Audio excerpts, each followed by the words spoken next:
people. It is Tuesday, the 2nd of July. Welcome to TDA, your favorite news platform and home of popular culture as defined by you guys. The culture. And as always, we are brought to you by the best in the business. Everyone introduce themselves. It's your girl Justine representing the Black Queens in the fitness scene. How you mean? Ow.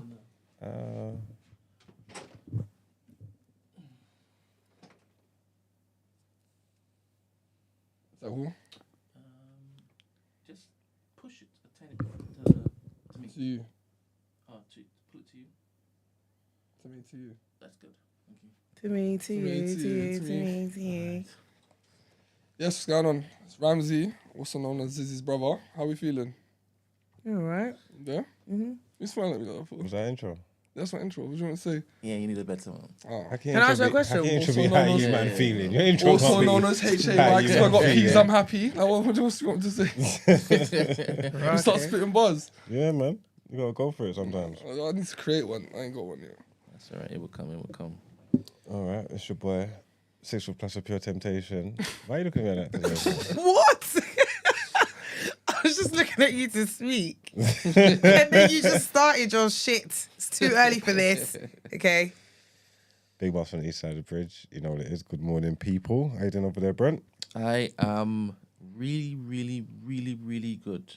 Ah, That was why so like many 5 release? release, Why literally. so many release? Several reasons. One, obviously we're dropping some assets today, so it's always like a good feeling when I know that we're going to be introducing a few more people to the New Black. Yeah. It's always a nice tingly feeling. Aside from that, obviously Gina's in, which is always a good thing. Love to have you here. Aside from that, you're in, which is always a good thing. Love to have you here. You need to get your intro though. However, the main thing, even though Miles not here, Terrence pulled back up on Joe Rogan. No way.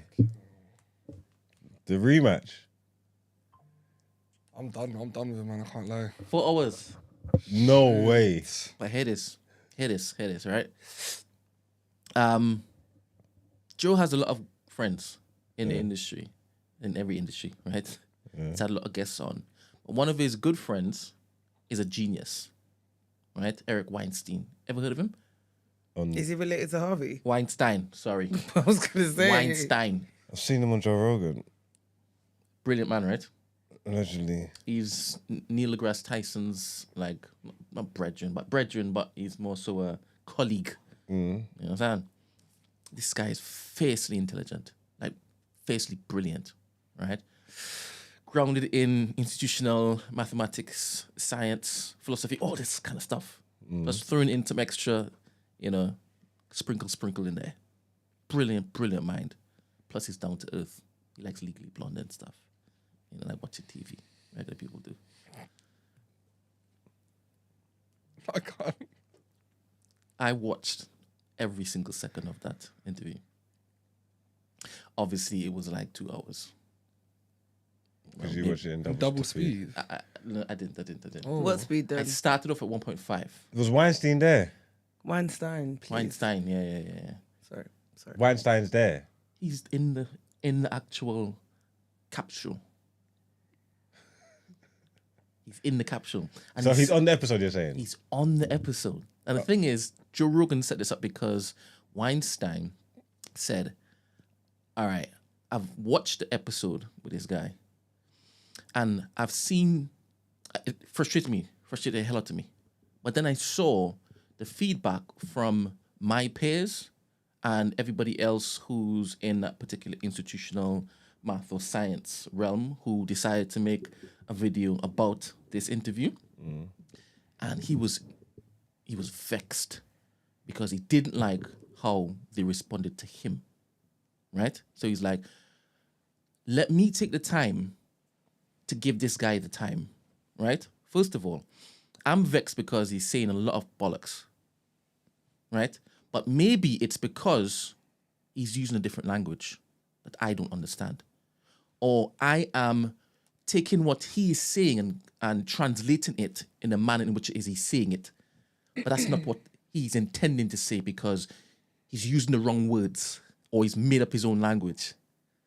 So let me try to figure out what he's saying and then look to apply thought to it. And when he did that, he's like, all right, Joe set up the meeting. I'm going to give him the peer review. Well, you call it an elite review, right? I'm going to give him the time because he needs this education I'm about to give him. He needs this.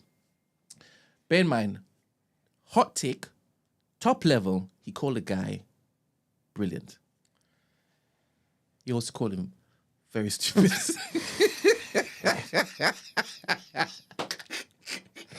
I'm paraphrasing, right? I'm paraphrasing about the very stupid. He didn't call him stupid, but he kind of alluded to it.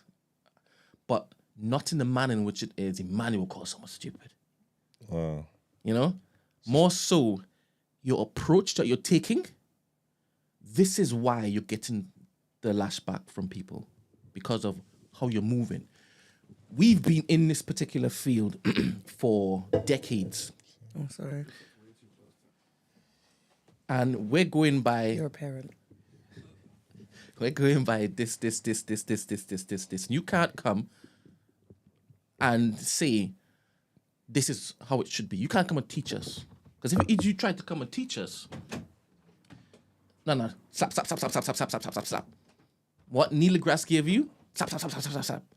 If you try and come and teach us. And the biggest takeaway critique that Terrence should have taken away was stop looking to teach the experts.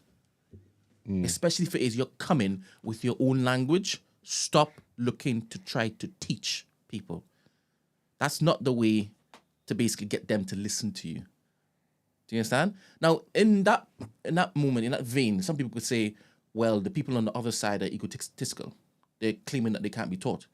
And he's like, I'm telling you, these geniuses over here, we're on that vibe. Do you understand? We put too much into this for anybody to come on that wavelength to try to basically talk to us like that. If it's ego, it's ego. But don't do that. Plus, you're using hella bent words. Hella wrong words. Certain terms that he was using, he was telling him, all right, you just said that. This is what it means over here. Like, when I say over here, I'm not just talking about only we use it. No, we've coined it. It is standard over here. Now tell me what you mean. All right, cool. Stop using that. Try something else. You understand? Now, Terrence also, because there were so many different emotions that Terrence went through, but it was beautiful to watch all of them. Because in the end, he feels like, all right, did it. Not just that, but he called me brilliant. And what he's also told me is my ADHD, I need to rein it in a bit because it's pissing people off. And that's what I think he's going to walk away with. I'm just too persistent, trying to get everybody to basically think differently. Do you understand? So did he convince them of anything? I can't just say that. Answer that question just simply, right? The biggest thing that Eric loved was I don't know what you call it, the things that he joined up into drones. The shapes. All of the things that he had were working with shapes. So does that make you feel... The flying thing you're talking about? Yes. Yeah. So do you feel stupid for having co-signed Terrence Howard? What do you think I've just said? You just basically said Weinstein basically told him he's brilliant, but at the same time an idiot. Continue. And said that his jargon, the words he used, he was using incorrectly, right? That's what he Yes. said. So wouldn't that then show that Terrence Howard, everything, or for the most part, most of the things that he was saying was nonsense? No, because it wasn't. And that's what I'm saying. The beauty of the entire exercise was a lot of the things that he was telling, stop. It's not that he couldn't show it. He could. He's just using the words that these people, no, sorry, that means this. This means this. That's not pronounced this way. And he gave him grace because you weren't born in this. You had to learn all of this. Do you understand? It's like you seeing somebody's name for the first time. He must just shaking his head the whole No, time. no, Put the that's fine. camera on I watched it. him. I've watched it. Put the camera on him. Warning people. All right, so it's like the example I have in my head is like you've gone to Cambodia Okay. and you've met a man there, and this Where's this man going? you've met a woman there. Okay. Is that right? What's happening? Sorry, that is hilarious. You've met a woman there, and she's able to cure a headache. Okay. Now, in England, you would have done it one way, and you would have done She it. was able to cure it via herbal medicine. Is that what you're gonna go with? I don't even want to say that because in England you wouldn't use that. I'm just talking about an outcome was reached, right? Evidence was shown that she was able to do this thing, or communicate this particular thing, or do this particular action. Yeah. But you are speaking a language she doesn't understand, right? So she's understanding how to do said thing, but she doesn't know how to communicate to you in your language. Do you understand? I guess so. I haven't seen it, so I'm speaking I know you ignorantly. haven't. I have. I know you haven't. I But I have. just feel like you're giving him hella grace. What I thought you were trying to say. Hold on. Take What- what I hold on. say and then go and watch it. 1 times 1, bro. No. is So he spoke about that. He said, look, I can make the argument 100%, but I did it to get your attention. Get out of it. And the walk end, it he's back. like, I can make the argument, but I did it to get your attention. So I can then basically show you bam, bam, bam, bam, bam, bam. Now that's the end of the thing. I still believe that he believes 1 times 1 is 1, right? Now, Mark, check- do you check feel this. silly because of that now? You still think 1 times 1 should, in theory, be 2? No, I'm saying it's just like what he said. I can make the argument. I believe I No, can make the argument. I would implore everyone to watch this thing because even that question he's asked you, that's what Eric doesn't like. Do you understand? So you've come and you've What are you nodding your head for? Well, What are you nodding your he head for? doesn't like that. Yeah, what are you nodding your head for? Don't nod your head. I thought we're on the same side. No, you're agreeing with him. You're not. I thought Him so nodding too. to that is you not being on my side. All right, let me take it back. All right, cool. There we go. So you have an established thought, Yeah. right? And all of your peers around you also agree with that, right? And he's come in and he's suggesting something else, right? And he's going, that'll piss you off because, no, we don't do that over here. You're not like us. We don't do it over here. But then he can, I won't use the 1 times 1 for this analogy, but he can basically prove to you that he can do what he's saying, not what you're taking from what he's saying. Okay.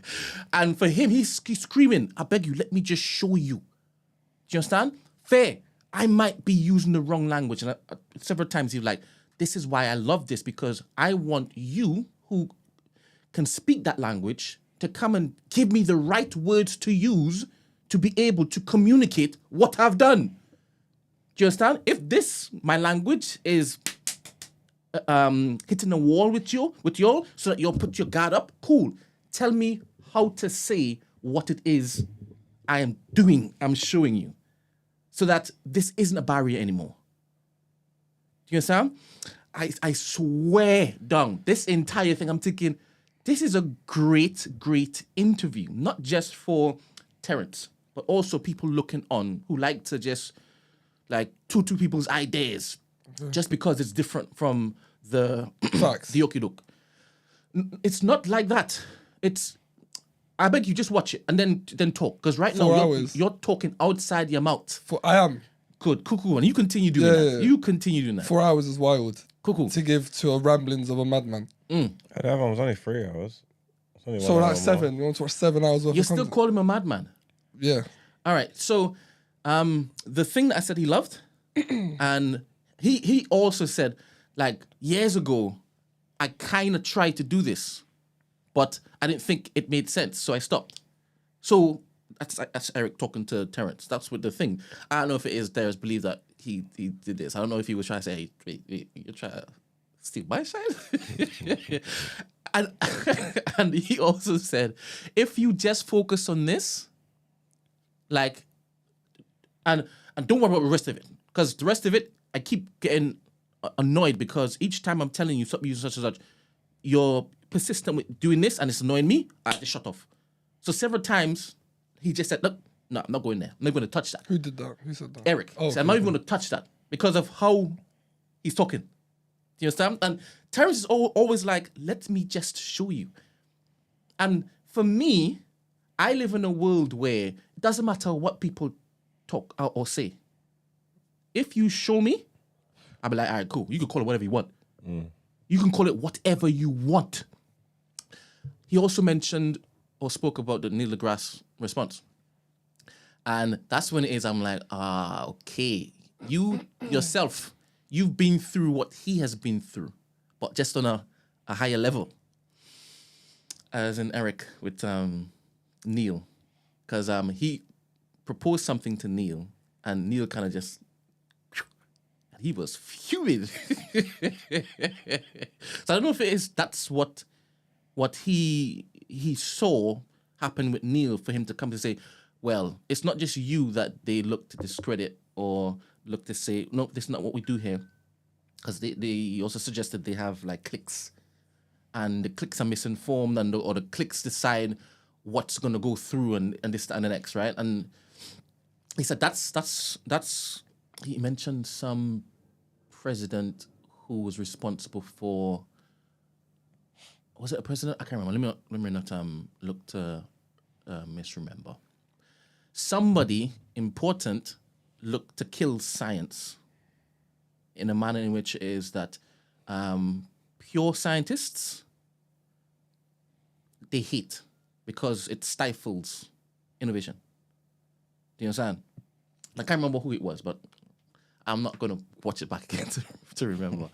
But he was really, really peeved off with his response to Terrence, because he said, all you need to do is get peer reviewed. And he's like, nah, that was a backhand slap, because he knows full well that if you don't have a .edu at the end of your email, they're just going to say, nope, sorry, not even looking at that. Do you understand? So him suggesting that he should go to get peer reviewed, that was a go and get a kill him. I don't even want to listen to you. And he was like, that's how it is over there. Do you understand? That's how, and it's the worst thing ever for innovation. But Do they find any common ground anywhere then? Yes. Apart from on the flying thing. That's not common ground. He said that I really, really like that. And each of the things he brought up, he's like, oh, that's beautiful. And it really is beautiful. He said the periodic table. He's like, all right, you're onto something there. Oh my days. He said you're onto something there. Then he pulled up a video of one of his genius black best friends back in the day, who had his own periodic table with the whole sounding this, that, and the next. The regarding that the periodic table should be set in sound waves, as opposed to fucking protons and neutrons, which a periodic table is. Keep talking. The guy called him brilliant. Okay, so The guy called his best black friend brilliant, right? Like one of the most fantastic minds I've ever known. And if you can't listen to a brilliant man who others call brilliant, call another man brilliant without basically poo-pooing it, brother, you're finished. Okay. Like, what are we doing here, right? I mean, before, you were like, but it's Joe Rogan. He don't know what he's talking about, right? Now, the most brilliant man Joe Rogan knows comes on, volunteers to come on, and he's saying, all right, cool. You're annoying because you're using words wrong, right? What the words that we have decided is decide next, you're using it wrong. You're pronouncing things wrong. And I understand why that is, because you've read a lot, and you've learned how to do this, right? And that is crazy. From the things that you keep talking about, I know that your mind is wonderful, 100% wonderful. But the way you are approaching trying to get us to listen is wrong. Stop looking to teach us, because it's hard I shouldn't even be here talking to you because of the dumb stuff that you're saying. Because I'm like, maybe you're speaking a different language.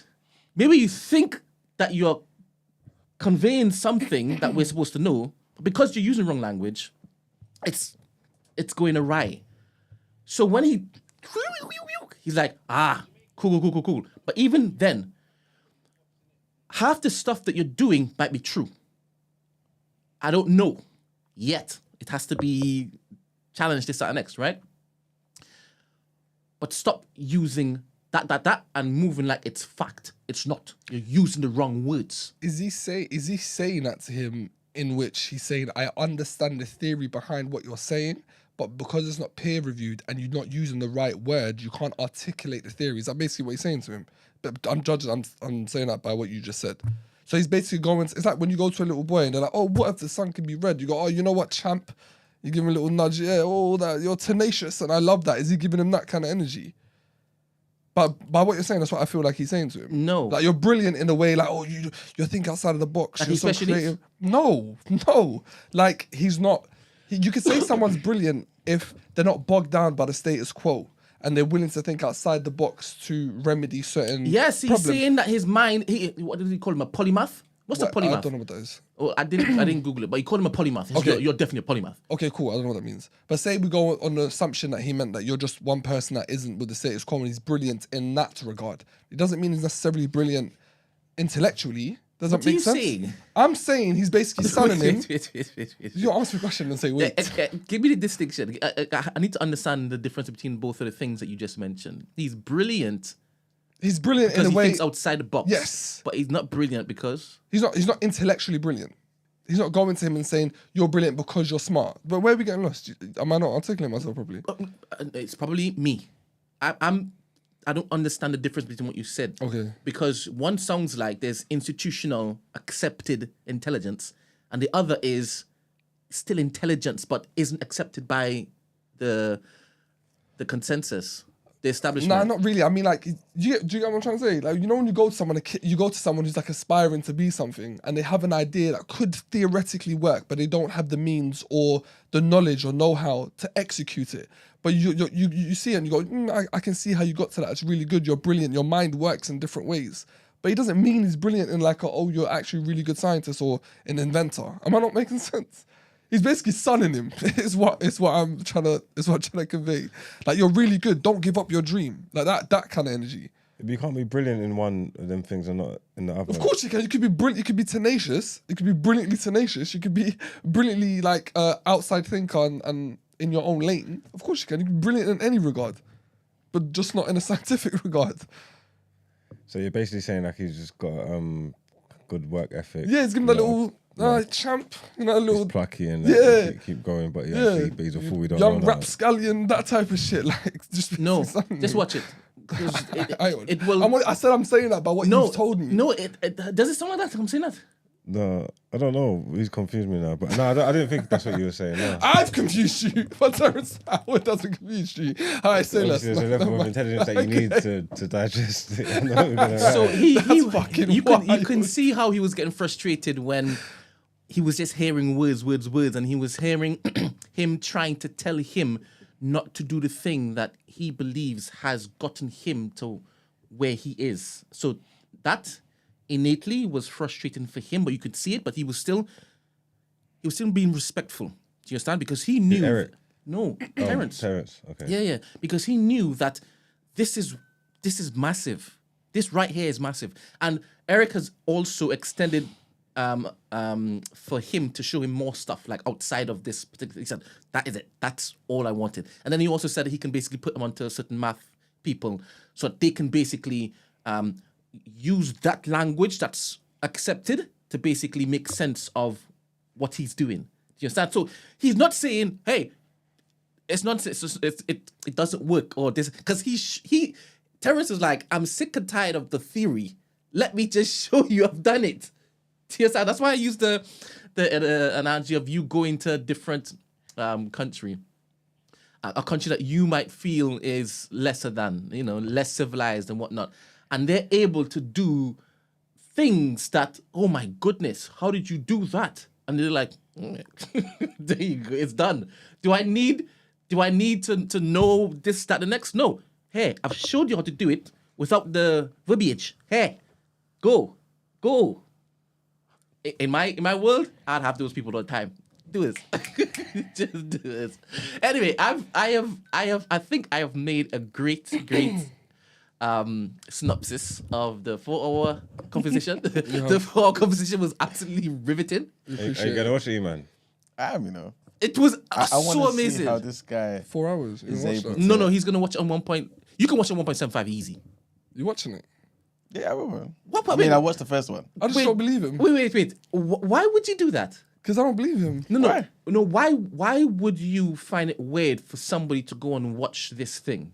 I know how busy this guy is. You'd have time to watch that. Would you That's watch it? why I ain't watching that shit. Why not? I'm watching that shit. I hear you, but why not? I'm just not interested in the list of rambles of a madman. I'm just not interested in it. That's crazy. And fair. There are people like that who would just discount what he's saying because he was sat down next to genius. I like That to genius listen to call him a genius. professionals or someone that's experienced in their field. That's why I want to watch He it, 'cause also you've got the called professional Fauci there. a guy that cannot be trusted, and he's on his neck. Who Eric is?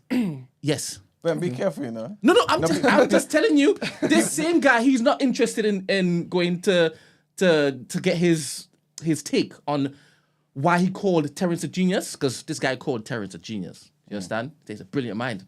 You know, He also said Fauci should not be trusted. And he's going to get to the bottom of why it is he was able to do and get away with what it is he got away with. the people will look at this and say Weinstein's a poor debater. Weinstein. Yeah, Weinstein's a poor debater. Don't Because connect he's this, hi- please. because he's You're not- highlighting that Fauci You're not in is- this. You're not Hey. in this. No, you're not. in You're not. this. You're really not. You're not in You're this. not. Sorry.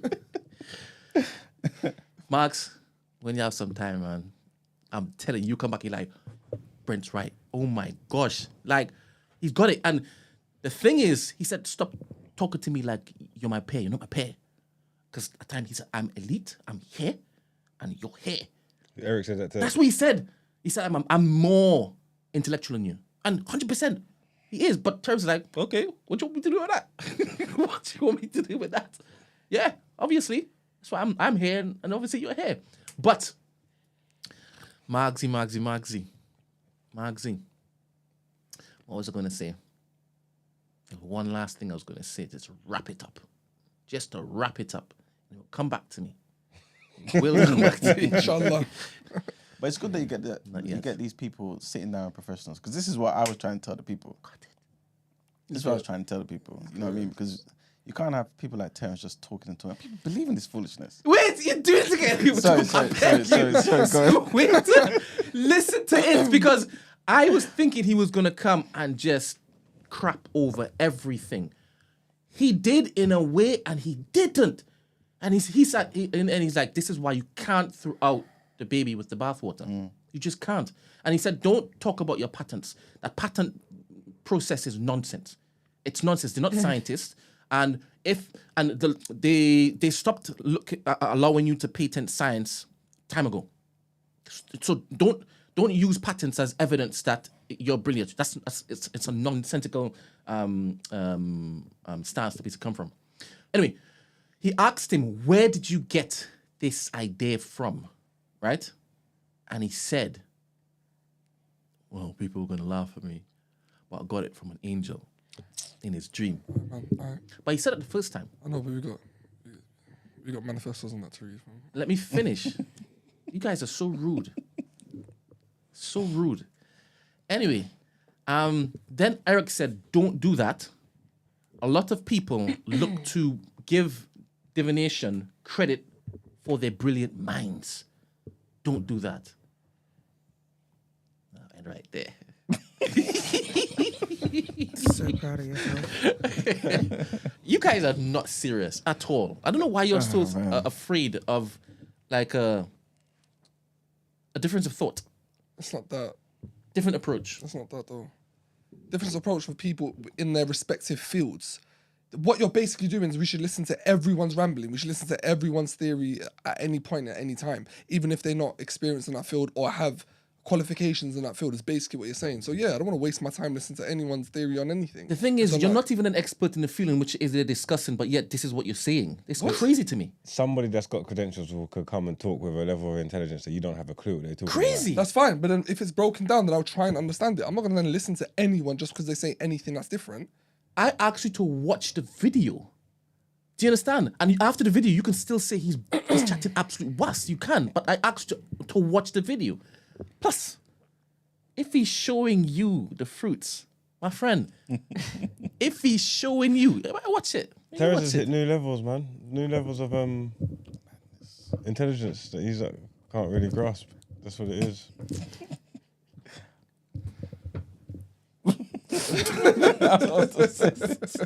I'm finished. Terrible. All right, cool. All right, let's get into our headlines, get into headlines.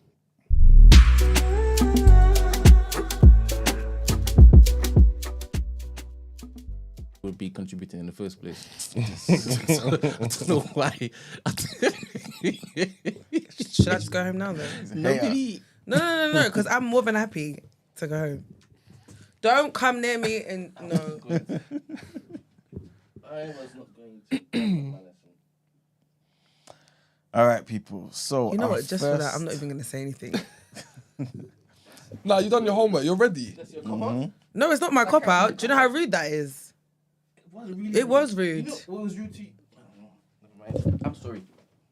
No, you're not. I am very sorry. No, you're not. I am very sorry. No, you're not. You look very well, by the way. Pardon? I didn't see anything. All right, people. Enjoying your tea?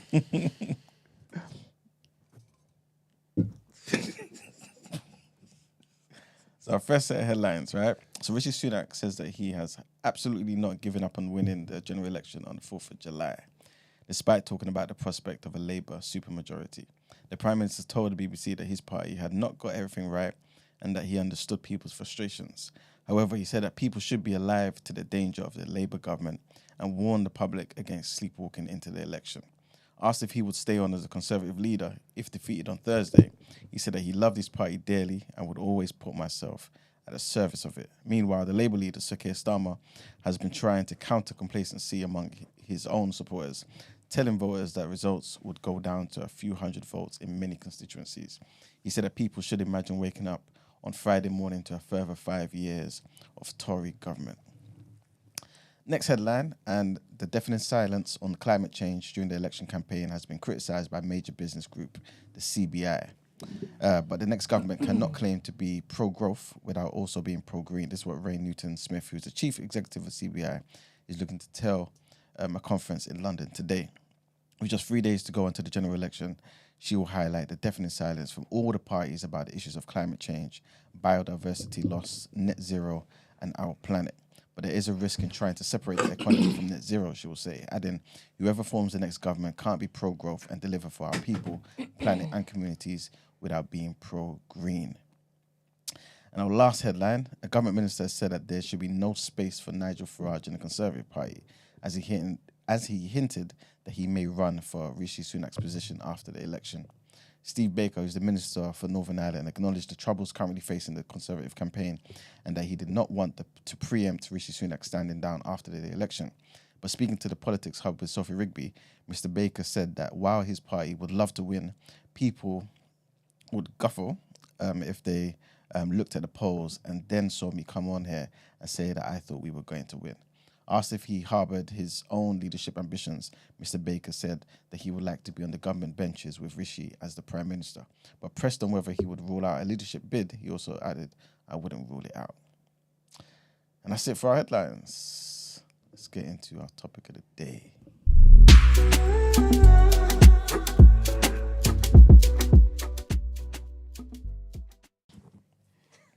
All right, people. Hope everyone's good. Today's topic of the day, like we promised you guys for the last, couple of months now. A while now. Yes. We're going to be talking about, in fact, we're going to be debating the general election. So everyone in the room has decided to take on a particular political party for various reasons. Everyone's passionate about their political party. And so, guys, I hope you guys, when you're hearing us talk, you recognize that we are actually part of that political party, innit? So hopefully this will be a very informative exercise and it will give everybody everything they need to know basically to make an informed decision come Thursday.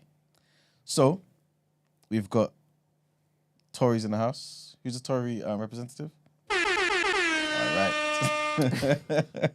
So Brent's going to be representing my boys. I mean the Tories. Oh, I'm going to be representing Labour. Gina is going to be representing Lib Dems. Marg is going to be representing Reform. he's already run away. This is what they do, you know. And Ramsey is going to be representing the Green Party. All right, then. So what I'm thinking to do, is we're going to be talking about, I guess, various areas that people will be concerned about. So the economy, the cost of living, all the way down to crime, Yep. and all those type of things, right? So we're going to go through each one. Yep. So everyone's going to get an opportunity to talk about what their party is going to bring forward, right? If they were to take power. Then we're going to have a short round after that where people can basically question everybody else basically on their policies. Because otherwise we could do what Terrence Harris does and just talk about anything and say it's all possible, right? And so since we want to be informative and not waste everyone's time with bollocks, right? We're going to be actually challenging certain people, right? Obviously Mark should be here in a minute. But the first thing I think that we should talk about, which is probably, I think, the most important thing, in my opinion anyway, everyone's got different things that they care about, should be, I think, the economy, right? So what we're going to do is we're going to start with the party that has the least chance, but has a lot of ambition.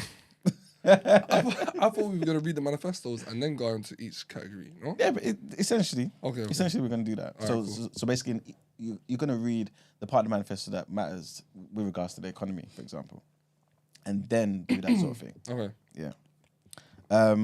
Or yeah, we'll do it that Is way. that how you broke it down for your research? No. Oh, Just okay. kind of, yeah. I just thought it'd be easy, innit? If we do it that way. So, Green Party. Can you tell us why? So, by the way, I'm going to be the You can't be the mediator. Yeah, and, I have to. okay. All right. Green Party. Can you tell us why you guys have got the best policies with regards to the economy? So, at Green, real hope, real change. Is that what they say? Yeah, that's what they say in our manifesto. So you say you just want to stick it to economy. 'Cause now I've got a troll through my thing. I'm just gonna bang out the manifesto. All right, you know what? Do it the way you want Yeah. to do So I'll summarize it. Yeah. So our manifesto focuses on macroeconomic policies, environmental policies, and social justice. Yeah. You keeping up with this, Marks, yeah? The manifesto highlights the need to redistribute power and income with policies such as the £15 minimum wage increase for universal credit and a maximum pay ratio within firms. It also addresses media reform, including limits on media ownership and implementation of the Leveson inquiry proposals. The manifesto supports proportional representation, abolition of the House of Lords, which I believe... Nah, you can't be shaking your head. You're moving mad. The abolition of the House of Lords, which I think Green are the only ones that have it, and extending the voting rights to 16 and 17-year-olds and migrants. Bear with me. I've got a little bit more. Big NHS investment, tax on assets over £10 million, and I believe a tax on assets worth more than £1 billion. Tax rises for earners on more than £50,000. They're going to scrap university tuition fees, net zero by 2040, and VAT-free culture and Leveson Inquiry Part 2. Dismantle Trident, which is something I want to challenge you lot on. Free personal care and rent controls and removing the no-fault evictions. Renationalising the railways, water and energy, the big five. And that pretty much wraps the manifesto, neatly. Thank you very much for that, Mr. Ramsey. Appreciate that. Let's go on to Mr. Marks with reform. What do you want to know, man? So can you tell us about your manifesto? Then we'll get into more depth. Immigrants out here, innit? Basically, we're gonna stop the boats. No, this is the facts. We're gonna stop the boats. We're gonna make Britain great again. What is it up about? We've got all the key issues. We're banning We're banning transgender ideology in schools. Yeah. What? This is what we're doing. All right. This is what we're doing. There's tax relief on school fees. But also, we're going to create extra 17 billion for the NHS. How we do it is irrelevant. But I'm just telling you, it's going to happen. One of the ways we're going to do it is because we're going to scrap net zero. So all you wasting all that money trying to get to net zero, we're scrapping it. We don't need that. You know what I'm trying to say? We're going to use our own resources. Yeah, don't worry about greenhouse gases. We got that on lock. We're going to, what else are we doing? Stamp duty? I swear we're getting rid of stamp duty or something like that. I think we're getting rid of stamp duty and thing.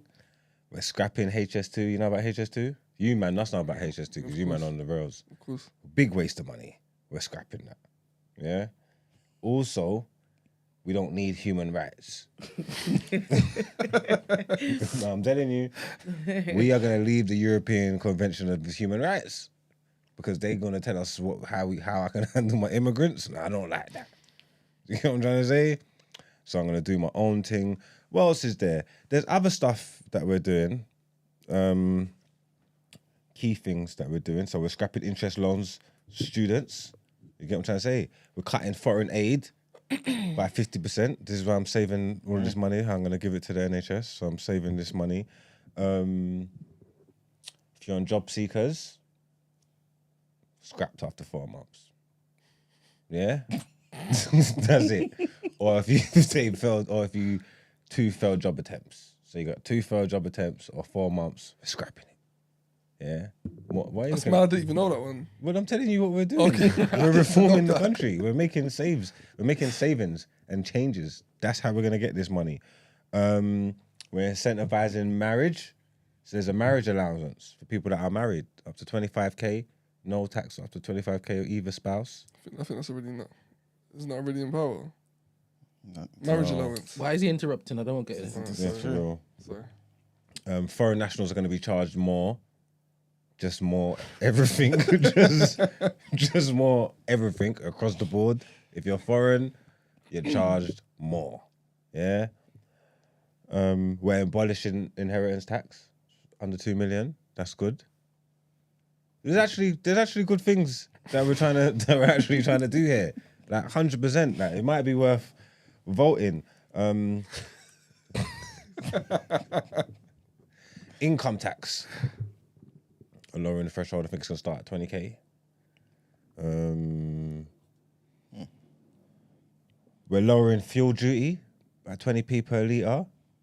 I think the things that we're doing are actually going to help, you get me, help the average man, the working class man, change the society, make up the money, put it back into the NHS. I'm going to fix everything. I'm going to raise wages.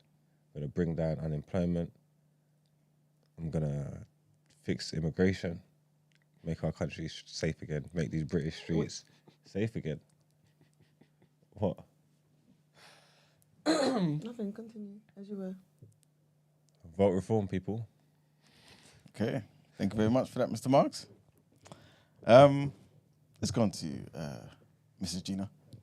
Let us know why Lib Dems is the party to vote for. Boo. Order. Literally.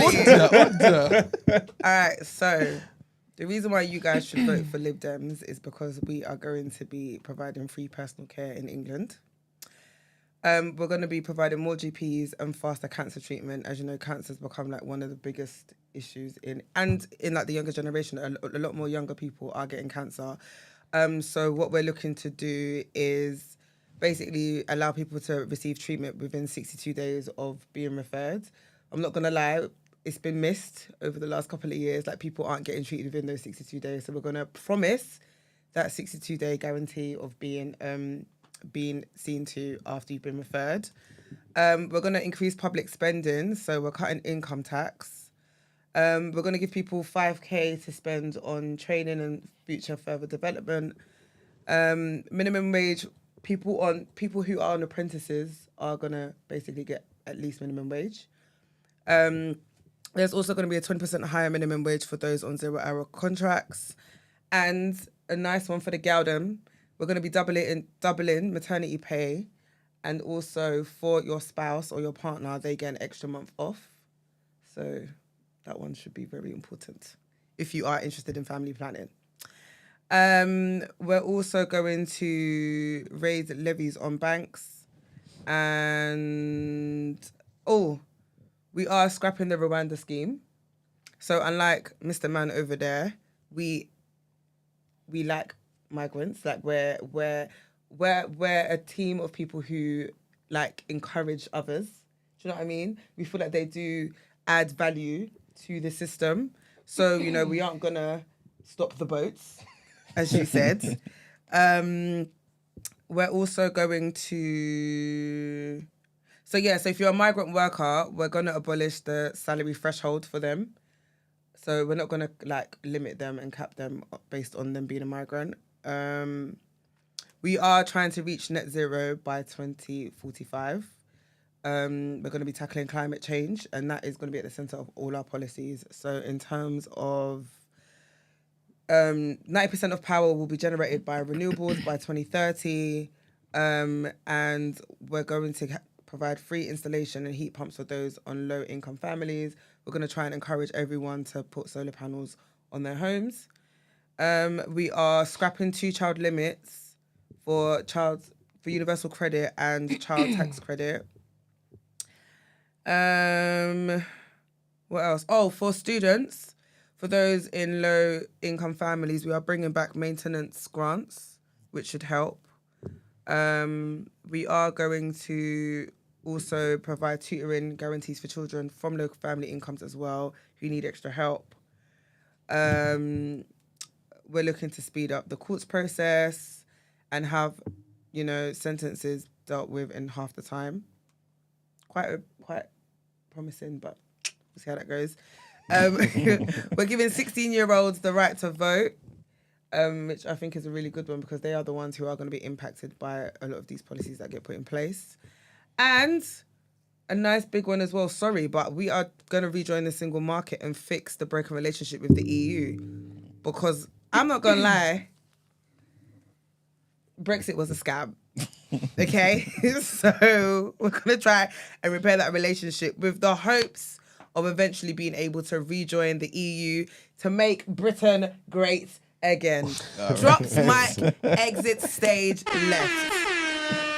All right. How's that for not That was participating to the amazing. conversation? That was That's amazing. why he gave you that was- horns to make up yes. for it. That was amazing. That was dope. Thank you. Nah. Thank you very much for that, Thank Miss you. Gina, from Lib Dems. And to think I can't believe he said what he said. Yeah, no. Do you know what I mean? Abhorrent. Disgraceful. All right. I was in my Terrence bag. Please, just No.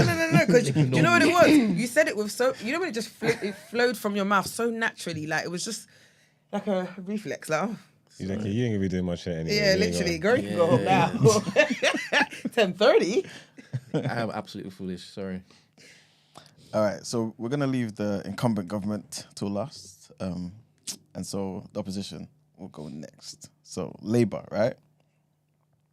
I think most of the things that people care about is the NHS. One of the biggest things that people care about. And so at Labour, we are planning to make sure that all patients are treated within 18 weeks by the end of the first term, right? 2 million more operations, scans and appointments in the first year. We're going to train thousands more doctors, nurses and midwives to ease the strain on the NHS that we've seen present for years now. We're actually looking to bring in an extra 700,000 more dentist appointments as well. With regards to tax and spending, we're looking to close inheritance tax loopholes. So we're not trying to get rid of everything completely, but the loopholes that are for the non-doms anyway, we're looking to close those inheritance tax loopholes. We're looking to crack down on the tax avoiders. I know everyone's aware of the fact that the billionaires are the ones who are paying the least tax in many areas. And so we're going to make sure that basically they can't get away with all their tax avoidance. We're looking to impose VAT on private school fees. So every child is equal, right? So And so we need to make sure that everyone has access to the same sort of education. There's no reason why people who can afford to take their kids to private schools should be getting extra help to keep them there by basically removing VAT. So basically we're going to remove that so that they do have to pay the extra VAT like you would for any other good in this country.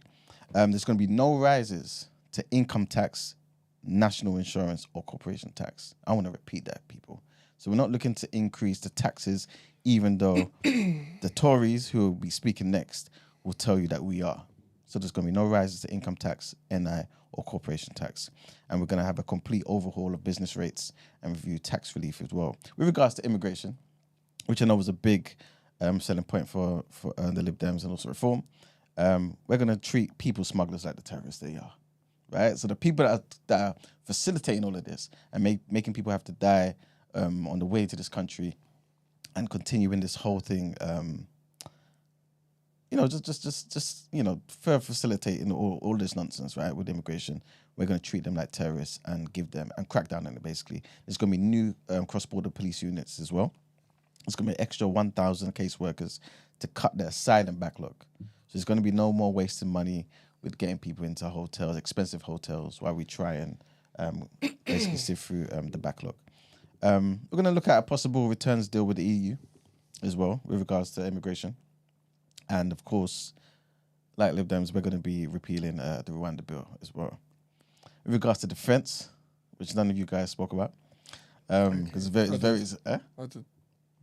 briefly, we're going to be boosting the defense spending, right, to 2.5% of GDP. We're going to commit to NATO and our nuclear deterrent, Trident, right? So we're going to get into that. And we're going to be creating new armed forces commissioners as well. Net zero, we're looking to get to net zero clean power by 2030, not 2045. Right? You ain't even trying to get there. We're scrapping it. It's We're okay. wasting 8 billion a year on that. So, you told me where all this money's coming from. I told you where it's coming from. We're looking to expand windfall tax on oil and gas producers as well. We've seen it during the cost of living crisis, where all of these big gas companies, oil companies were making a hell of a lot of money. We're looking to expand the windfall tax. So it's not just going to be a one-off that happened under Sunak. This is going to be something that we're going to look into doing a bit more often, especially if it can help the economy. We're looking to upgrade 5 million homes as well in 5 years. 5 million homes, guys, in 5 years. 5 and 5, remember that. With regards to the education, we're looking to overhaul childcare system. We're looking to recruit 6,500 more teachers, expert teachers, by the way. We're looking to ban energy drinks for the under 16s because we see what they're doing out there. It's crazy, right? Too much energy. And we're looking to reform student loan repayments as well. Policing and crime as well. We're looking to halve serious violent crime in 10 years. So we're going to be tough on knife crime, man. Just telling you straight up. You know what I'm saying? There's a lot of people out there just causing havoc on the streets. We need to crack down so that people can recognize that Great Britain is the great country it is, and it's safe to walk these streets, right? We're looking to scrap £200 rule on shoplifting. We're trying to get an extra 13,000 police on the streets, man. You know what I'm saying? You need to know your local neighborhood police, like it was back in the day. You know what I'm saying? I think that really helps facilitate a cohesive community, right? And with regards to housing, we're looking to build 1.5 million more homes. And that will translate to an extra 100,000 extra homes every year on top of what's there currently. We're looking to set home ownership target of 70%. We know that in this country, it's a dream of most people to own their homes. We want to make it affordable again for people. And to further aid that, we want to introduce a new mortgage guarantee scheme as well. And that's pretty much it. But we will get into more details surely in the next round. Incumbent government, Tories, please speak to us. So, I've never lied a day in my life. We are the government that brought you Boris Johnson, Liz Truss, Priti Patel. This Something to be proud of. Please, I gave you all a respective silence. Sorry. We brought you Kwasi. We brought you poverty, homelessness, laughing at homelessness. Great times. And we now have Rishi. Thank you very much. On economy, we will, again, believe everything I say. I've never lied to you before. Reduce national insurance by 2p with a long-term goal of abolishing it when feasible.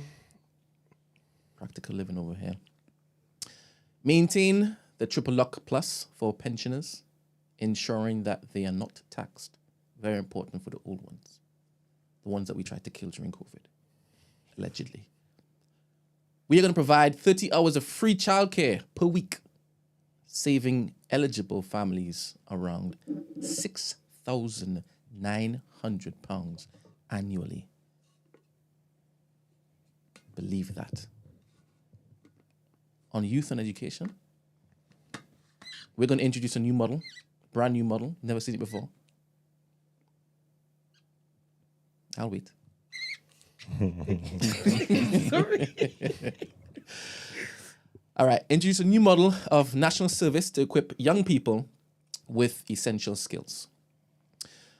We're going to create 100,000 high-quality apprenticeships by targeting unnecessary university degrees. Who needs them? Shout out to Terrence Howard.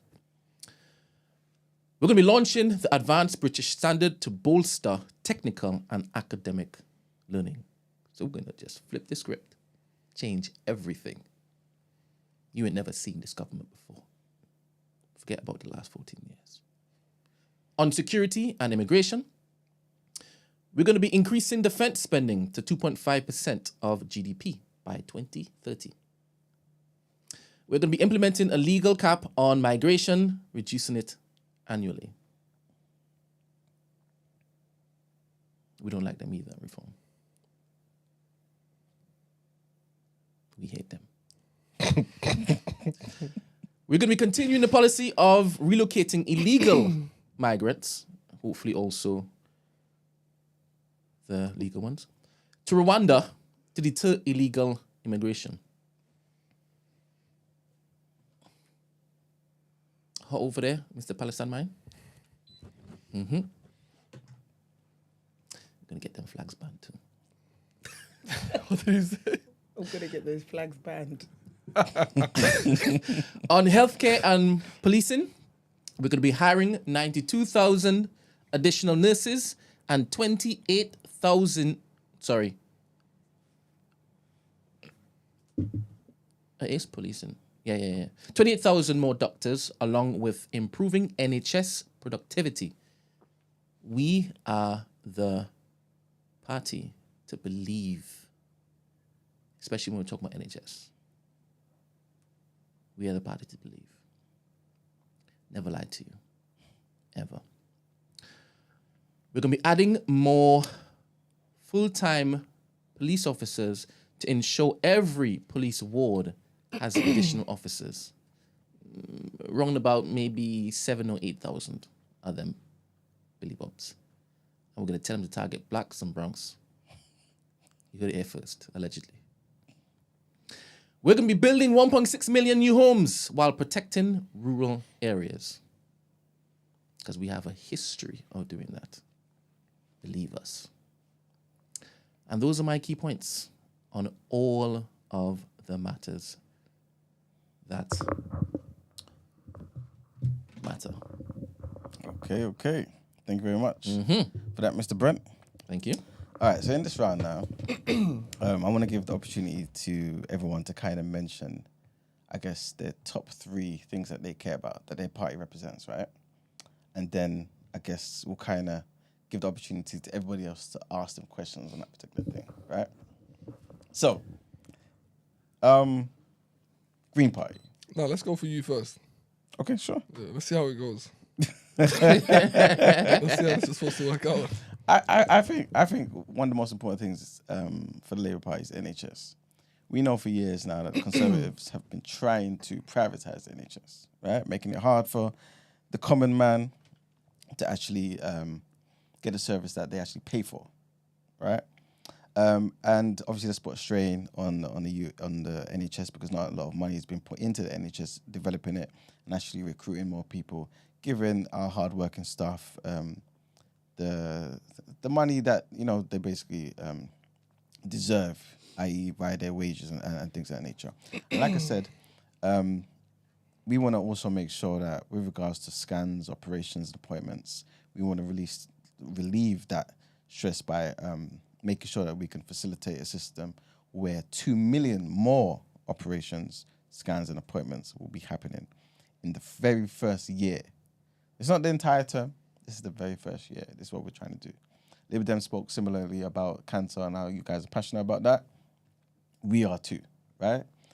We're also looking to train thousands more doctors, nurses, and midwives. Like I said, more dentist appointments, 700,000 in fact. It sounds very familiar. Well, this is the fact. This is what we've looked at. We've done the figures, and we know this is something that we can definitely make happen. And to be fair, when there's a will, there's a way. And the fact that it hasn't happened before, Mr. Conservative, means you people don't care, right? We are prioritizing the people here. One of the other things that we're definitely passionate about has to be just, I guess, tax the economy and how the everyday man is going to be able to live their lives, right? One of the biggest things that the Tories keep talking about is tax, tax, tax. We're not going to increase your tax. I want to make it clear to everybody, there will not be an extra £2,000 that you guys are going to have to pay. Lie. Right? with Labour in power. We are not looking to increase your income tax. We're not looking to increase your national insurance. Hope that's clear. So your pay slips are not going to change, right? As soon as we take power. In fact, we're going to try and, we're not going to try. We are actually going to be funding a lot of these reforms by cracking down on the tax avoiders, right? The billionaires who are out there using deceptive means to get around tax. There's no reason why people who earn that much money should be paying little to no amounts of tax, right? Are we challenging now? Because you've been challenging. This is crazy. Is that really Labour? Yes, we're cracking down on tax avoiders, 100%. 100%, yes. So your two ones, NHS, tax, Yes. and what's the third? Okay. And the third, immigration. Okay. Immigration is like, it's necessary. Like, this country, the working class, many of us come from backgrounds where, our parents have come from foreign countries and things of that nature. But we have seen that over the years, people smuggling. I'll go as far as saying people smuggling. Those people who are facilitating this, right, and causing people to be in a position where their lives are at risk, basically, right? We're going to crack down on them. We're going to treat them like terrorists because that's how serious we're looking to take this, 100%. Stuff like the Rwanda bill as well. Like, there are other ways in which we can actually get people to stop coming to the country illegally. You know what I'm saying? We don't need to allow people to just come in and send them away to another country. We need to actually take on a responsibility that the UK has promised to take on in front of the world, which is to make sure asylum seekers get the help they need, the assistance they need. But in terms of illegal people smuggling, we're going to crack down on that at the source so that we don't have the issue here in the UK. Like I said, we're going to have an extra 1,000 caseworkers as well employed to cut down the asylum backlog as well. And yes, like I said, Rwanda bill will be in the bin from day one. So you said NHS, tax, immigration. Right? By the way, I'm passionate about all of these things, but I just mentioned 3 for you guys. Cool. Is your budget fully costed? 100%. You know what I'm saying? We've got Rachel Reeves in the office 24/7, Count the making beans sure, and that. you know what I'm saying? Okay. Making sure that everything makes sense. Okay. We balance the books, and we can, I assure you, Mr. Ramsey, make sure that everything that we're saying can be done. So where's the money coming from if you're not raising tax? And also to add to that, you said you're going to raise the GDP by 2.5%. That's around £15 billion. So if you're not raising taxes, where's the money going to come from? Well, I never said I'm going to raise the GDP. I said I'm going to boost the spending Yeah, to 2.5%. 2.5 for of Trident. GDP. Yes, 100%. Because at the end of the day, we don't know what could happen at any given time. Okay. We have a huge responsibility to defend ourselves and the 63 plus million people in this country, plus our responsibility in Europe to NATO. You know what I'm saying? We need to make sure people like our cousins across hundreds of miles away in Ukraine are protected from dictators like Putin. All right. I think £15 billion on a budget in which you haven't explained where the money's coming from is a lot of money, especially on something in which we only manufacture the submarines. I think we manufacture the missiles, but the warhead can only be serviced in America, That's right. in which we're paying infinite amount of money to America for Trident, in which they're running the whole thing on Windows XP. Greens want to abolish Windows XP, they're us. All right. And we want to abolish Trident, which will save us a bunch of money. Now, as well So as... basically what you're saying is you don't care about the protection in this country. That's what you're saying. Abolish Trident.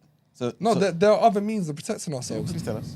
So instead of sending infinite amount of money to Trident America There's no such and thing as hold on, infinite amount of and money. there is. Terrence Howard. 'Cause- No, there is. Because you've been given infinite amount of money to Trident and to Ukraine, and your foreign policy is to copy America. Hold on. Another thing is productivity. Okay. So when we talk about productivity, Talk to me. and this goes out to the Conservatives as well a little bit, is Labour seems to think that productivity will grow naturally. No, we don't. Yes, We'll go Keir into Starmer it. has said that. He says it will grow naturally through our economy. But since 2008, it's only grown 0.4% per year since 2008. He wasn't in power from Hold 2010. on. But that, And but bear in mind, I just got in. Don't blame it on the previous. I've got a plan. now, there's two ways to think about productivity, right? The first one is if productivity is going up, then the CEOs will start paying their workers more, Okay. which doesn't happen. That's not going to happen because of hierarchy, exploitation, and the only places where workers get paid more is if they can go and strike for it and they're able to, which doesn't really happen. Now, there's something called efficiency wage theory, right? IKEA's implemented it in which they've paid their staff more, they've given them more time off, and they've given them free healthcare. What do you think that's happened? What do you think's happened because of that? It's increased productivity. Well, they don't right? have the expenditures that we have. No, hold on. Now, Labour says they're going to grow, but without taxes. But you can't grow that We said we're going to kickstart economic growth. Unless you fix productivity, low wages, low public investment, it has to come from somewhere. So the economy isn't going to grow unless you're going to start taxing. But Labour has already pledged they're keeping the same funding as the Conservatives. Okay, so this is not true, Mr. Ramsey. Because anyone can say things, right? I'm basically saying to you that we care about productivity in every part of the country. And we're looking to become one of the highest sustained, to get the highest sustained growth of the G7. That's what our pledge is, right? We're looking to kickstart economic growth. So we're aware that since 2008, economic growth has been slow. But again, 2 years after that, 2010, we were not in power. So none of that could be attributed to us. We're looking to kickstart economic growth. We're still going to have I don't want to say a capitalist approach, but what we will be doing is invested in companies in areas that we believe the country will benefit from.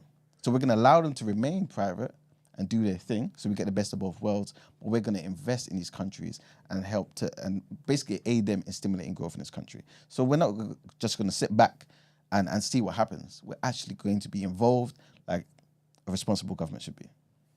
That's where the Greens disagree. So you want to say something? Like my government. That's where the Greens disagree. See, they've implemented... Before you continue, Go on. Emmanuel, Yes. it says that you plan to raise taxes on non-doms, Yes. and you plan to implement VAT on private school fees. Is that correct? That is correct. But that may drive away investment and lead to capital flight.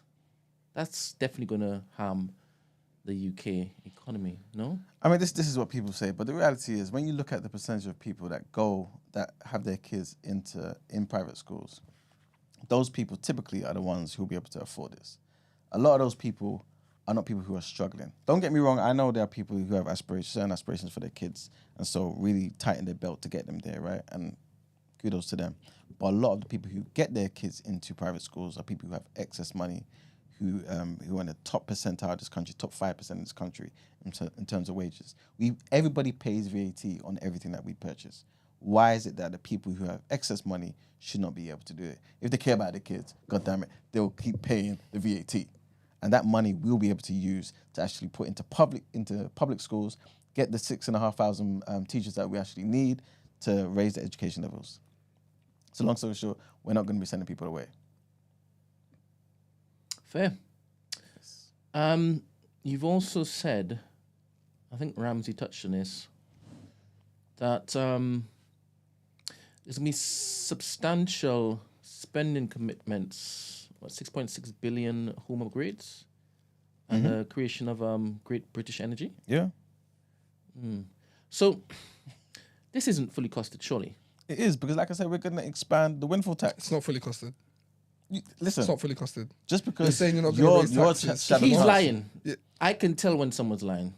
We're going to come to you guys, right? Because you need to tell us how you're not going to raise no taxes at all. Can you focus on the You're gonna question reduce them. Ramsey has asked All you, right, please? then. But we're going to come back to you. Now, let's be pragmatic. Yeah, Yes. everything you're saying to increase spending on Trident, to build all these new homes, to help the police force. Which, by the way, the Green want to abolish the Met Police, and we want to sort out low-level crime, This is insane. such as drug possession. This because is we insane. believe What You say you replaces wanna the police? Abolish the police. No, abolish the Met Police, Metropolitan, which has a systemic history of racism. What will be the Yeah? replacement? I'm not done with my point. I'm yet. the son of immigrants. Me too. Me three. Don't make me lose my. Alright, that's what I was saying. Your Typical budget green, isn't fully smoking costed. green. However, with the Greens, we're saying we're going to start taxing higher earners. Now, don't get scared. Now, hold on. this This is is disgusting. pragmatic. We're in a deficit. Yeah? We're in this That's country. what you just said you were going to do. I said what? Tax higher earners. No, I said I'm just going to remove the what's the word? No, you said the people in private schools. Yes. Come on. That's They what I'm can saying. afford it. No, we're So not you're gonna slap increasing. We're that? not increasing the tax, but the benefit of not having to pay VAT, we're going to remove that benefit. See? We're not increasing no one's income Change tax. his mind in or real That's what they life. do. airline They're insurance. Not to be U-turn. Nothing trusted. like that. U-turn minicab drivers. That's all you lot do. Terrible. Absolutely terrible. Can't be So, trusted. if I was to bring it to an actual amount, so tax rises for earners more than £50,270 a year. Yeah? Can you tell me, guys? I haven't even hit the number. 50k in this country can't do much, right? We already know this, especially in London. What? The median wage in the UK is 30k. And everyone's struggling on 30k. So 50k. No, that's the median. I understand. But 50k is not like it's the greatest thing in the world. And now you want to tax middle class Additional workers. £6 per week, It's disgusting. right? And for anyone who earns more than 65,000, it will be £17 per week. Our budget is fully costed. We've got to make pragmatic decisions for our people. All this wishful thinking that you're doing is going to lead to you lying when it comes to fruition. I know a thing about lying. I'm not part of the Green Party. But at the end of the day, if you're getting rid of the Met Police, surely you've got a bunch of salaries that you don't need to pay. So why are you increasing the tax on the everyday worker? I'm not done yet. We're increasing taxes on assets over 10 million. It's disgusting. Yeah, 10 million people who have assets. Because right now we're not taxing assets, we're taxing income Yes. because it's easier to track. With actual assets and stock, it's hard. So what does that's that where mean? people. Does that it mean means that like I have to paintings, liquidize gold. certain things?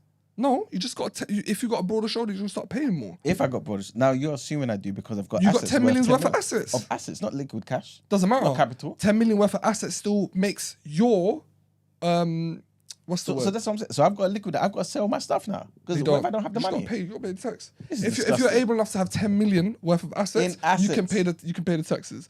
So hold on, that would be 1% a year on assets, on the assets of people more, 1% based off 10 million and 2% of anyone who earns or has 1 billion worth of assets. So that's where our money's going to come from, as well as, so that's going to get injected into the NHS. What else are we saying? Also, it's going to help scrap tuition fees. You see how quiet the racist party is when men are talking. Look. Why? You didn't ask me no We're question. coming- What was that to slur you just reform. said? What did you call me? I'm just saying. Again? Well, Oh, I know what I am. Is that what I said? I know what I am. Disgusting. you better make sure you're allowed to stay here. My when girl's we wet. review- My girl's wet. You better just make sure you're allowed to stay here when we review the nationality and thing. But I hope obviously, everybody is watching this. Tell me- Racist bigot. what was the question? Look You at that. didn't get around. You were just None, like, none of you lot, none of your Not budget qualified. definitely isn't They're not costed. qualified for this. You're just saying a conversation. whole bunch of nonsense. but listen, we're gonna give the NHS 17 billion. How? That's irrelevant. Because you're getting rid of you're getting rid of the immigrants that That's work. irrelevant. You're getting rid of the immigrants that work in the NHS. Use lot. Exactly. Yeah. Use lot ain't even pledged nothing to the NHS. We did. I just did. I How said much? 15 billion. 15 billion. Hold on. I'll get a few right now. That's No, one you of didn't. big We- NHS investment. Conservative Party are pledging only 165 a 1 billion. billion extra. Yeah. Labour are pledging around 2 billion extra. Okay. Lib Dems are pledging about 5.8 billion extra. We're doing 8 We're billion. pledging 17 billion extra. It's more, isn't it? That's more. What you think it was? Yeah? What? Where you getting the money from? Exactly. Told you. I got the numbers. I've got my numbers. All so right then. We can from have a conversation. from scrapping net zero, from scrapping So you don't care about the environment. HS2 rail. You don't care about the environment. But Listen. NHS is going to exist on a dead road. You know what I mean? You are worried about the future. I'm worried about now. You know what I'm trying to say? All right. I'm trying to impact now. I have something to say. Yeah. After years of conservative chaos and neglect, I can agree with that. there is no doubt that our NHS, social care, schools, and other public services desperately need more investment. I'm talking to you, 17 billion. so I don't know what you're turning around. Oh, Our, me? our GPs are overstretched, hospitals are overcrowded, and school buildings are crumbling. I agree. At the same time, families and pensioners are struggling in the face of a cost of living I crisis. agree, and we are the best The people to pull Conservatives this out. have already put up their taxes by freezing income tax thresholds. It'll be wrong to ask people to pay more to clear up the Conservatives' mess. That's why we will fund our fair deal without raising income tax, national insurance contributions, or VAT. Instead, we will focus on tax changes that will make the system fairer, such as reversing the Conservatives' tax cuts for the big banks and imposing a proper windfall tax on the super profits of oil and gas companies. We're the only ones going after the Typical Lib banks. Dems, just reading from the script. We're the only Okay. ones going after the banks. Well, I get We the are numbers here. raiding on the banks. We're going to get 35 billion a year How? from the banks. Don't ask him that. He's just going All to they say do is just it talk. doesn't matter. Everyone's just talking. How? Anyway, We're we just not are going to pay cracking interest on the down. 700 billion the bonds that the banks hold. We can take the money. We can go and get the money. Users are sick. We're the ones focusing on small businesses. You get me? We're the ones on focusing on tax cuts for small businesses, not use lot. You know what I'm trying to say? Tax-free allowances up to 100k in profits for small businesses. User ain't doing that. All right, let's You know what I'm trying to say? let's get back into the boat. Ah. You see what I did there? Well, I'm leading here. You get what I'm trying to say? We're putting a total freeze on non-essential immigration.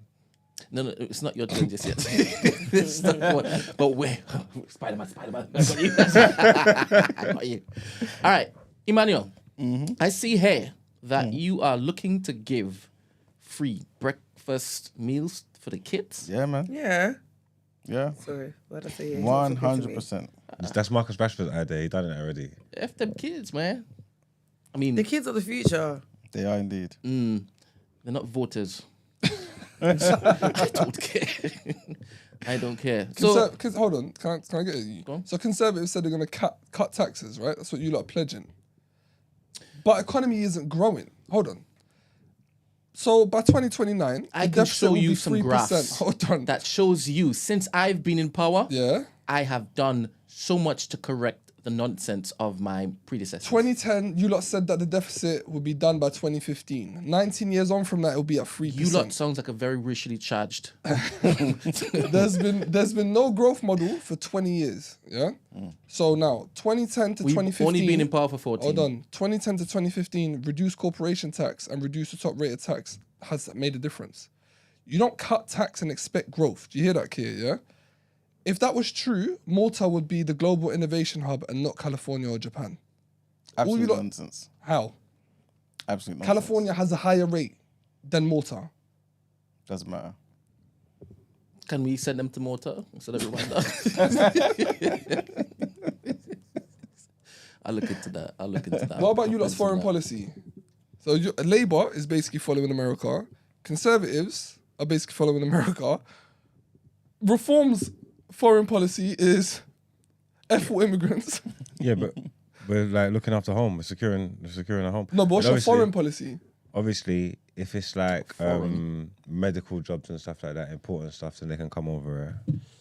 But apart from that, you can't come. Anybody that's on them boats, we're gonna send them back to France. The other day we heard We're gonna have zero immigrants, zero immigration by 2030. Y'all are some racist motherfuckers. How are you gonna stop What boats? about me? No, you got a passport? You got citizenship? Yeah, I'm the son of immigrants. How If you you gonna stop already the got boats? citizenship, How you gonna stop the boats? Using the Navy? rifle. You're gonna use the Navy? I'm just letting you know, we're just sending them straight back to France. Like no games. You know what I'm saying? I propose something that might be a better way to basically a non-violent way. So we've got a lot of Bronx that can mix with the ones coming in, right? So we plant them in, and when the boat's coming over, one of the Bronx will take like a screwdriver from the pocket. This whole thing's So they're derailing. gonna sink. Yes. So you said that's less violent than Yes. it still leads to It death. does- they don't reach our shores. He's talking about reaching fire range, isn't it? And we've too already, close. we've already reduced the Met Police. No, but then we're gonna deal with them offshore. There's gonna be zero illegal immigrants on British. So But this puts less of the whites at risk. well, your way. Yes. Send you some Bronx. Let's overhaul this whole thing by having a legal avenue for immigrants to come in which we can check them. That way, hold This on. sounds That so way, no, it idealistic. doesn't. That way, Rwanda. the gangs. Rwanda. That way, the Hey. gangs don't make money because there's already a legal route. It's like There is a legalizing legal drugs. route now. You know No, what I there mean? isn't. No, it's not. There is, but you're allowed to No, bring it's over not. your We can't friends and trust dogs. family. We're After stopping that. £38,000, We'll form a which is what the coalition Conservative afterwards wants to to do. win. We're Don't worry. stopping that. No, this is a podcast. So No more visas for your partners and for your children. Yeah. okay. Them If we have that. a legal Them route kids are not voters. in We're, which immigrants can we're- come we're- in, voters. we're stopping that. it I stops understand that, by the the way. crimes. National insurance on foreigners, 20% Here, you here. have to pay compared 25. to 13%. for 25. us. Well, let's go higher. Well, so say that again, please. I'm just saying, like, You're gonna tax immigrants more. basically, yeah. So why would they want to come and work here? This is the point. So, but where? We're gonna but- stop. We're stopping hold on. all the foolishness. No, but hold on. So how? So the NHS is gone. So my thing is, yeah, That's you it. want to stop people from coming over. So, Not important jobs like healthcare. So, doctors and nurses. But to tax so them you, more. but you want them to come here to help our economy, but you want to tax them more. There's going to be exceptions with work in healthcare privilege considered there. essential. What a privilege for them to come over here. 100%. Oh, okay. We are going to make exceptions. I'm the son of immigrants. We are going to make. I just clicked what you keep doing. Your bare jarring. We are going to make exceptions for essential healthcare workers because the quality of the NHS is important. But it's just all the foolishness that we're done with now. So you do understand that most of the people that work in the NHS, the care sector, are all immigrants. You know, Yeah, like all the but we're care making workers. exceptions. We're making exceptions for them. But they're going to tax more, so they have no incentive to stay here. You don't know that. No, but Plus, no, the but situations are I bad. have a system to weed out the good Bronx from the bad Bronx. what's a good brown and You're what's a far bad brown, too please? overtly racist. It mean? doesn't work in England. I'm not We'll overt. talk afterwards. I ain't said nothing about race, you know. No, continue. I want to let you cook. No, when we form a coalition, like last time, yeah, then. No, but I you can't give you the secrets now. No, but you just said I don't know now. if it is that you're going to do anything special in this election. So I can't see you right now. Sorry. Continue cooking. Can I also say, just to answer Mr. Brent's point earlier about the free breakfast clubs. Sorry, free breakfast Oh, someone clubs. handed you some information? No. Just didn't get a chance to speak. Okay. That is definitely something that we're going to make a reality. We're also, on top of that, looking to modernize the curriculum. We've had the same curriculum for decades now. we're looking to modernize that so that we can stay at the top, or at least get back to the top in terms of our education system compared to all the top countries in the world. We're also looking to increase and widen the opportunities with regards to apprenticeships. We're looking to implement better apprenticeships because we know that not everybody wants to go through the traditional education route. So we want to make sure there's something for everybody. But you don't want to abolish tuition fees. No. Why do we need to abolish tuition fees? They're too Why? damn high, man. Listen, you guys need to focus on the good stuff. I'm suggesting we get rid of all of these university courses completely. They're useless. Literally, sorry. Let me add. By the way, Conservatives' foreign policy, we've seen it. Yeah, currently, Labour's foreign policy is exactly the same. They said it themselves. We're going to follow USA. That's why I said it sounded very, very, very familiar. And let me highlight, please. Yeah, and I want to say this. I don't think no UK national should die for the decisions of the USA. Yeah. And just to add to that, USA is insulated from their mistakes. Yeah. They're covered by the Atlantic and Pacific Sea. Any country we destabilize, Israel, we'll have a different conversation. They will immigrate over to here. Yeah. Let me add that. They will immigrate. Sure. It is. It's this.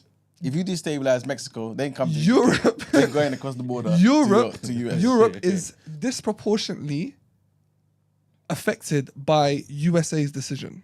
Yeah. Now, think of it. Understand what they're doing to Syria, Iran. Currently, now everything happening, we pay for it. We're not like that. Greens don't do that. That's because you guys don't care about terrorism. We do care about terrorism. Wait till it gets on our doorstep. We're pragmatic. No. We're not involved in terrorism. So when they're radicalizing countries, when they're radicalizing Palestine, they're radicalizing all these different countries because they're making dumb decisions. By the way, let me add. You called the people. Hold on. You called the people that attacked I'm not done talking. Israel. Good people on both sides. That's what you said. Did. And that is disgusting. Disgusting. Israel has the right to defend itself. At all times. I'm telling you, at all times. Defend. Green is the only ones that called for a ceasefire and a hostage deal. We're going to end arms licenses to Israel. We're going to uphold ICC and ICJ.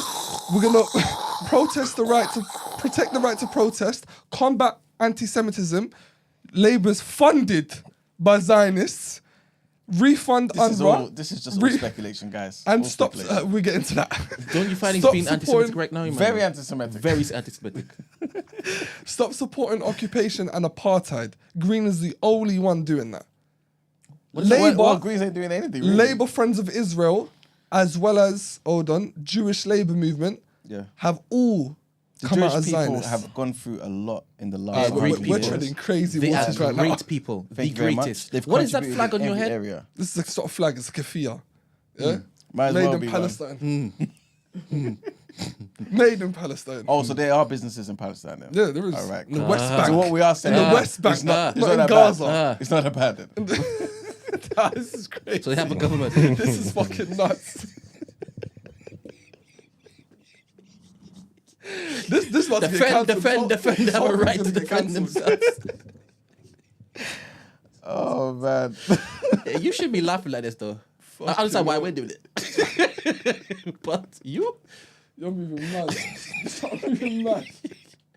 I'm gonna put this clip next to a picture of Palestinian flag. Oh my god, you're free Palestine, bruv. Okay, 100%, man. Let's move on, please. Can I also say, we care about the future. We're looking to implement AI in how we use and operate the NHS. None of you have spoken about the future. Well, none of you have scrapped TV licensing. Fuck TV license. Well, I think it's important to have a BBC. We give the people what they want. We give the people what they want. All the policies that you said here, the one that's resonated most with the people is scrapping TV license. And that's what we're going to do. Yeah. So what are you going to do about all those benefit, like hampers? Those people are just chilling. The majority of the people you're saying that you're going to be leaving all these jobs to. What do you mean? That's what I was asking. We're helping with childcare, 2-parent families, so at least one person can stay at home. And obviously, it's not just about skiving off. I told you, if you've been on job seekers for too long, we're cutting it off. You get me? We're incentivizing people to go outside and go into the workforce, not like you lot. So basically, you're not creating jobs, but you're saying the limited jobs that's there, if I can't find one, We are creating jobs because we're stopping immigration. Ah. So Hey, you're hilarious. they're putting down their breakfast tray, yeah, and picking up a gun. I'm just saying, there's jobs that people were being filled can be filled by nationals now because the jobs that people were taking. Remember, they're taking all our jobs. We're gonna stop them. What about the coming in. jobs that? started What that, about the yeah. jobs that Taking British our people don't jobs. want to do? What do you mean? Well, like what? All You know what the jobs are. I don't know what jobs. Talk to me. Fruit picking. To be honest, I agree with him. It's unfair to be characterizing the British public like you guys are. It's terrible. They know better. Listen, Greens don't know what they're doing. what? Greens don't know what to do. That's what I There heard. should be, there should be, That was no Freudian should we slip. put a poll up? We're the only ones who care about the people. We're stopping you, Les. None of you ain't stopping you, Les. You that just keep trying to tax us for foolishness. Well, to be We're fair, eradicating you, Les. we are. Listen, there's so many other things that we need to focus on in this country besides you, Les. You know what I'm saying? What about the fact that you usurped your own people? What about the fact that you got rid of Faisal Shaheen, you got rid of Corbyn, you treated Diane Abbott like shit? They're a very racist party. Yeah. Listen, this is all speculation. This is all stuff that's not true. I've said countless times again that Diane Abbott is a welcome. It's a black woman that you lot don't want. No, is a welcome member of the Labour Party. She's been there since the 80s. She's a stronghold for us in Hackney. And we appreciate her contribution as the first black female MP. We are the party for the working class. We are the party for the ethnic minorities. We are the country for Great Britain. So you're okay with anti-Semitism and her proximity to Jeremy No, Corbyn? see, that flagrant anti-Semite. Well, we made sure that was stomped out. This is why we suspended her. We took away the whip and made sure that, we spoke to her, and she took back her comments. She saw the error in her ways. No. What we did to Jeremy, maybe we could do it to him. This guy's crazy. Is this my So going back to NHS, yeah, you said you want to start funding it more, but your own MP, West Streeting, has been amplifying messages to privatise it. That's not That's the necessarily true. constituent. That's the constituent for Chingford, right? No, but the thing is, we have a long-term plan. You guys have to recognise that every policy will have an effect on the government and on the economy in the now and in the tomorrow. We're trying to ease the burden on the NHS, and with the private side of the health system being there, we want to utilise it till we can remove the burden and then focus on the NHS solely and wholly. By not raising taxes. We're not looking to raise no taxes. Again, I'm being completely honest with you. You're not. We're gonna remain keep the freezers there. So essentially, there will be some No public funding. There will No be more some council. taxes. No more money for councils. Nothing. So what's your See, I'm inherent? glad you mentioned councils because we're looking to give more devolution powers. So we want local authorities to have more powers so that they themselves, who actually know what's going on the ground in their own constituencies, in their own boroughs, can make decisions. Why should a borough all the way like 300 miles away from bloody Westminster be told what to do with their money? No, we're going to give them the power. We believe in that. So thank you for. They've got no money. They have money. You can't tell them what to do with something they don't have. No, they have money. They definitely have money. And on top of that, you guys see. This is the thing. You guys are talking about removing the House of Lords, right? Which is amazing. Tell me why that's amazing. Now you tell me why it's not amazing. See what I'm saying? This is what the Green Party does. Never They're have, unelected. never has any They're answers. unelected. Never They're has any unelected answers. officials. Never. They're unelected officials that make huge decisions on the way we live. Most of the people here don't even know who the Lords are. You guys also want to lower the vote into 16-year-olds. Yes. So Tell me- does Lib Dems. Forget about Lib Dems. You're talking about the Green Party. It's fine. Why am I Tell this? me, at 16 years old, were you able to make life-changing decisions? Accurate ones. Tell me. Informed For someone ones. who's 90 plus years old, that voted Brexit, that died a year after, and now we're dealing with the effects of it. Tell me why we shouldn't allow the younger generation to have a say in their future. Because they don't know anything yet. There's No, still but in the system. But then I where- feel like you're giving them the opportunity to know and to educate them and for them to understand. You get what I mean? I feel like they should definitely have a say, especially as the policies are going to affect them and impact them, as opposed to a 90-year-old, like you said, who after they voted, they're not here. Yeah, but they still had the experience. They still paid into this country. And a lot of the things we have in this country is down to those people who've been paying tax since they were working from the age of 21. Okay. They deserve And the to keep their 16-year-olds will votes. eventually But many benefit. But we've not created a system where 16-year-olds now are incentivized to know about what matters in And the future. So With then, si- why don't you do that then? How about that? Well, I'm not the one saying we should lower it to 16, so you guys need to be doing that. And with 16-year-olds, the Greens have promised to pay a minimum wage of £15 This is an hour. absolutely ridiculous. Where is that money coming from? I just told you. I £15. just told you where the money's coming from. Tell me where. I told you we're taxing 10 billion for assets, 1 million for this. We're gonna stop giving money to Trident. All my stuff is costed. Okay, so none of you lot stuff is what we costed. need to do is have a basic economics class right now. So you mean to tell me you're going to be making companies, right, increase the minimum wage to £15? I haven't hit you with the best thing yet. I haven't hit you with the best Go thing on. yet. We want to implement, companies' CEO to not have a salary worth 10 times more than the lowest person, This than is the lowest paid absolutely person in the company. ridiculous. So in public sectors, for example, HS2. For example, the Donny who fucked up HS2 got £650,000 a year. And he got paid up to fuck it up. What is Monopoly politics. Thank you That's very what much. this is. Thank you very much. Monopoly politics. That's exactly what it is. Tell me how you are any different to any dictator around the world. Say that again? You are infringing the freedoms of people. So the common man, you telling me the common man who strives to work hard, contribute to the NHS, contribute to all the other systems in this country. then Through tax loopholes. Wait a minute. No. This is when they are 16, when they're able to vote, according to you guys, right? Then get to age of, mid-20s, tighten their belt, start a business, make that business thrive, not only for their benefit, but for the community and for the nation, right? Become successful. You're now telling me that they need to have a cap on how much they can earn. You didn't give them the money to start that business. They did that themselves. Where's the incentive for other people who are entrepreneurial minded in this country to start more businesses if you're going to tell them that there needs to be a cap on their earnings? I think that's one of the most erroneous things you've said today. You should be ashamed. I need like that one.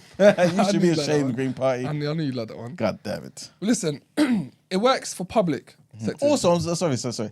They also want to give more powers to Scotland and Wales.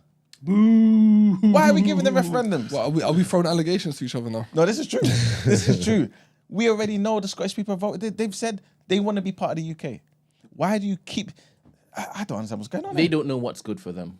Let's leave this is not terrible. this Scottish Let's people have let's spoken. remind you lot that we're in this position and we have to start tightening our belts because of what Labour and the Conservatives have been doing for the past 20 years. Not my government. Give me a chance. Neither man. Give me You've a only chance. been there for how long? 18 No. months?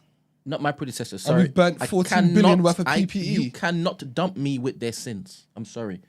Son of You were the immigrants. treasurer. You were the exchequer before you were prime minister. I was a loyal exchequer.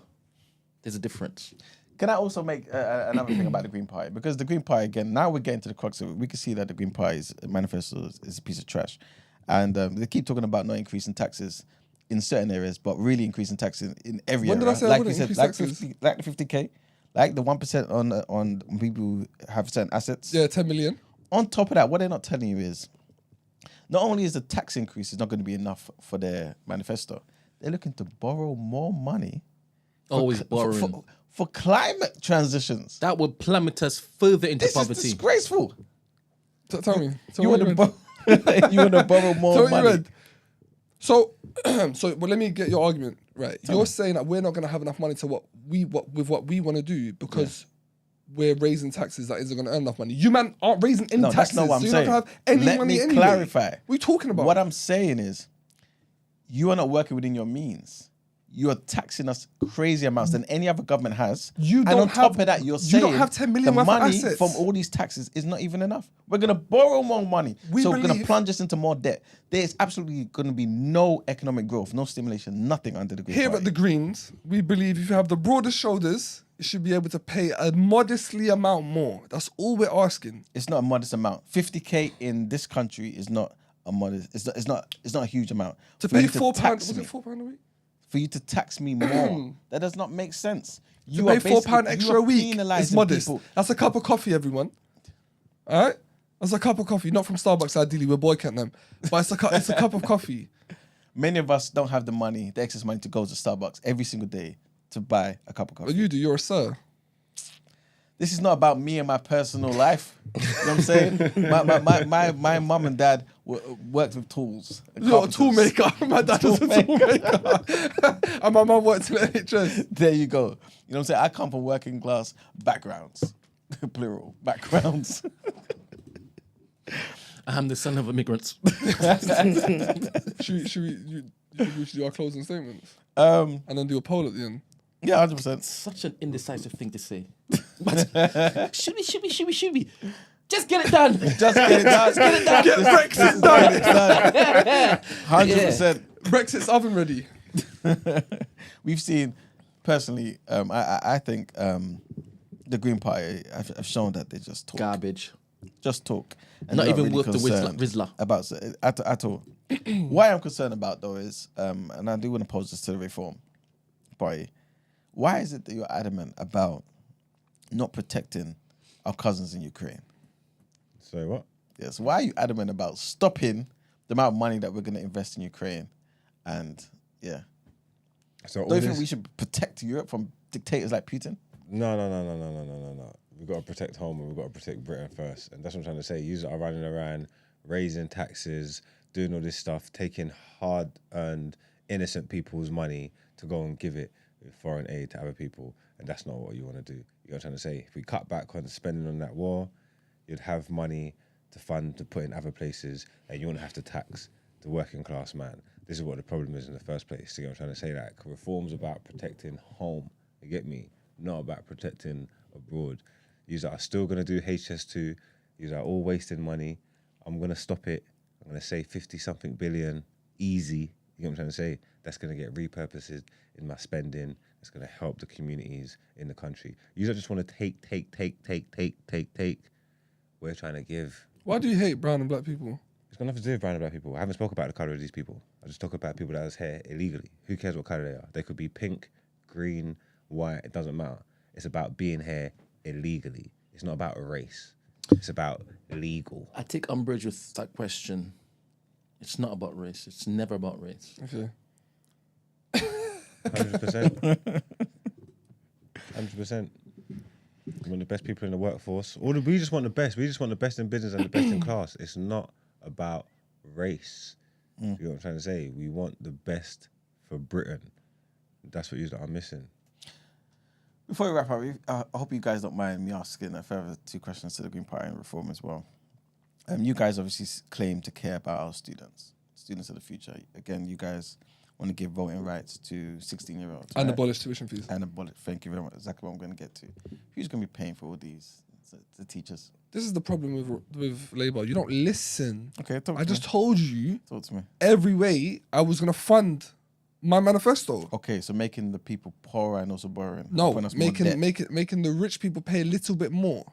50k is not No, rich. not just them. I know, but 50k is not rich. We're talking about assets as well. This is disgusting. See, we care about So you our want young people people. to liquidize their assets. You want to tax people with 50k, right? In London, that doesn't do anything. We want to bring back maintenance grants. We understand it's an expensive promise.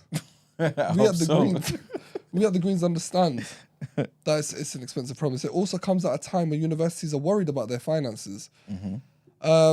Fees for UK students haven't kept up with costs, and the number of high-paying international students is predicted to fall, which is good news for reform. We do believe this is high-stakes testing, but we believe. Oh, we also want to abolish Ofsted. Yeah, you couldn't even sit up top laughing. So, look at that. Look at that. This is disgusting. Couldn't even put it through your So mouth. you want to abolish Ofsted? You want to abolish the Met Police? What is going on here? We're going to ease pressure on the school system, yeah? Just wants to live with the trees. And we're going to encourage the parents to send their children to independent schools, yeah? I thought he was going to say India. No, the independent schools, we're going to pledge or promise 20% tax He relief. loves a Findaloo, We're mate. going to give them 20% tax relief on the fees, you get me? So everybody can afford to go independent school. But also, this is key as well, This is key because you really don't care about education. We care about education and we care about reform. And we're going to put a ban on all critical race theory in primary school and secondary school. And they also pledged Any teachings of slavery must be paired with a teaching of a non-European occurrence. Load it to ensure balance. This is Writing amplify, about balance. amplify. Remember, you always blaming slavery for everything. Now we're trying to change that narrative. You know what I'm trying to say? Insane. We've just added that to our policies too. really. Love it. No more critical race theory, guys.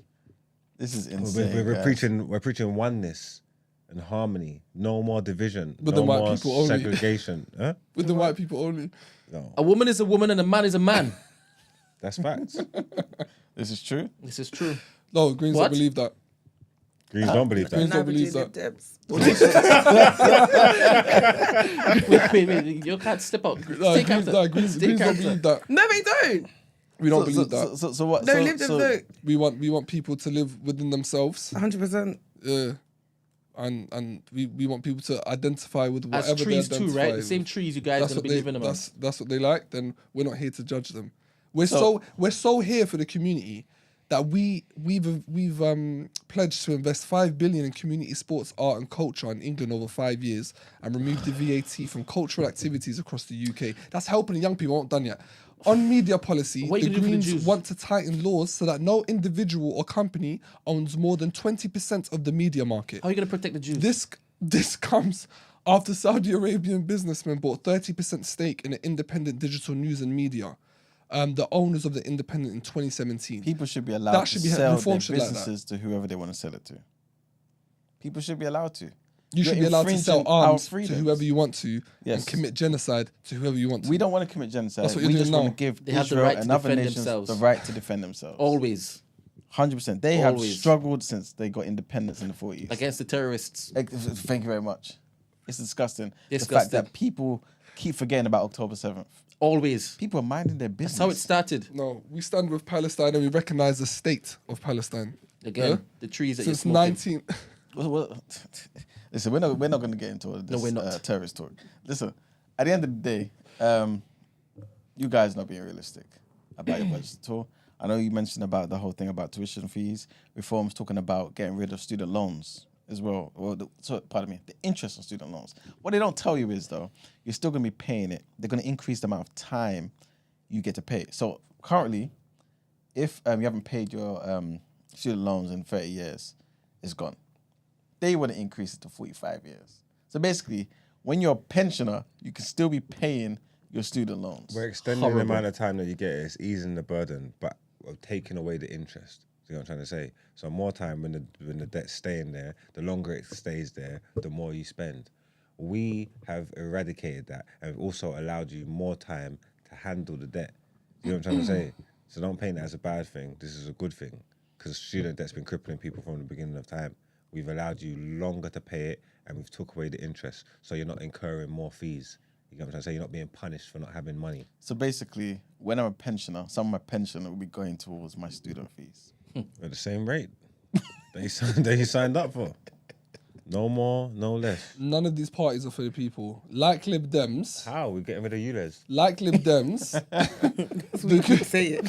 the Greens would make personal care free, right? It's to help the less fortunate with tasks such as washing, dressing, and medication.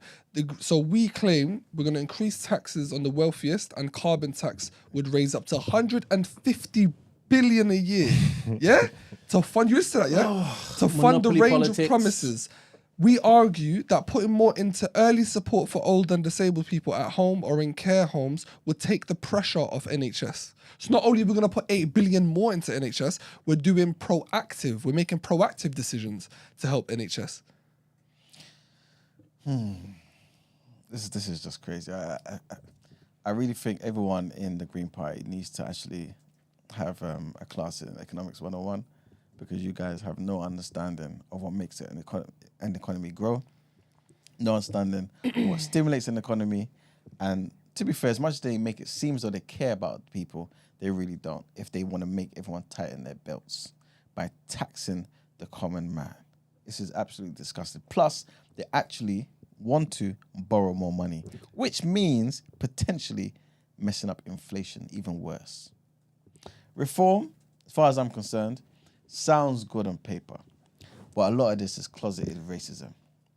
It's closeted. Yes. All you're misdirecting. The common man doesn't make 50,000 in the UK, right? The median wage But what you're ensuring is that nobody would want to make 50k. No, we will, because our NHS, the cost of living will be better, because our public sectors would be better. The NHS would run better. We're going to renationalise all the public transport, which means, such as they do in other countries in Europe, they run more efficiently. Top cats ain't getting paid money for shit service. Transport never ran efficiently when it was British Railway. This is the reason why it got privatised, and now it does run more efficiently. It doesn't. It's not the most efficient, and we're going to be changing that, by the way, but it is more efficient than it was back One or then. 2 out of 3 trains run either cancel or run late. And this is because of the Tory government. We want to change things at Labour, 100%. And Lib Dems as well. I mean, come with noble ideas, but we still haven't forgiven you guys. For 2010. For 2010. You guys lied to us since then. We don't believe anything on that bloody manifesto. And guys, do we really want an extra 4 to 5 years of the Tory government? Vote Labour. Vote for vote for the party that loves you, that cares for you, that knows the working class. On top of that, and it's another thing, with regards to black people, because again, you people's acting as though Labour Party don't care for black people. Look at my cabinet. Right? Don't look for too long, but there's still a lot of black people there. Big up David Lammy and that, and of course Diane Abbott. And plus, guys, we want to. Oh, you're claiming her now, yeah? Huh? You don't let her stand up. You don't let her stand up 44 times. We claim You dealt with her badly. And what's Faisal Shaheen. what is your excuse for that? Like silencing a black woman who has, like you said, who's been there since the 80s. Like, again. how do you justify that? Listen, it's not about justifying wrongdoing, and this is why we had to step in and make sure. Oh, at the Diane 90th Abbott- minute, you had to step No, in. no, You I'm, could see from the beginning that it was. I'm talking about when Diane Abbott made the mistake of speaking wrongly about prejudice for the Jews. She corrected herself as well. She understands the mistake she made. We stand with her.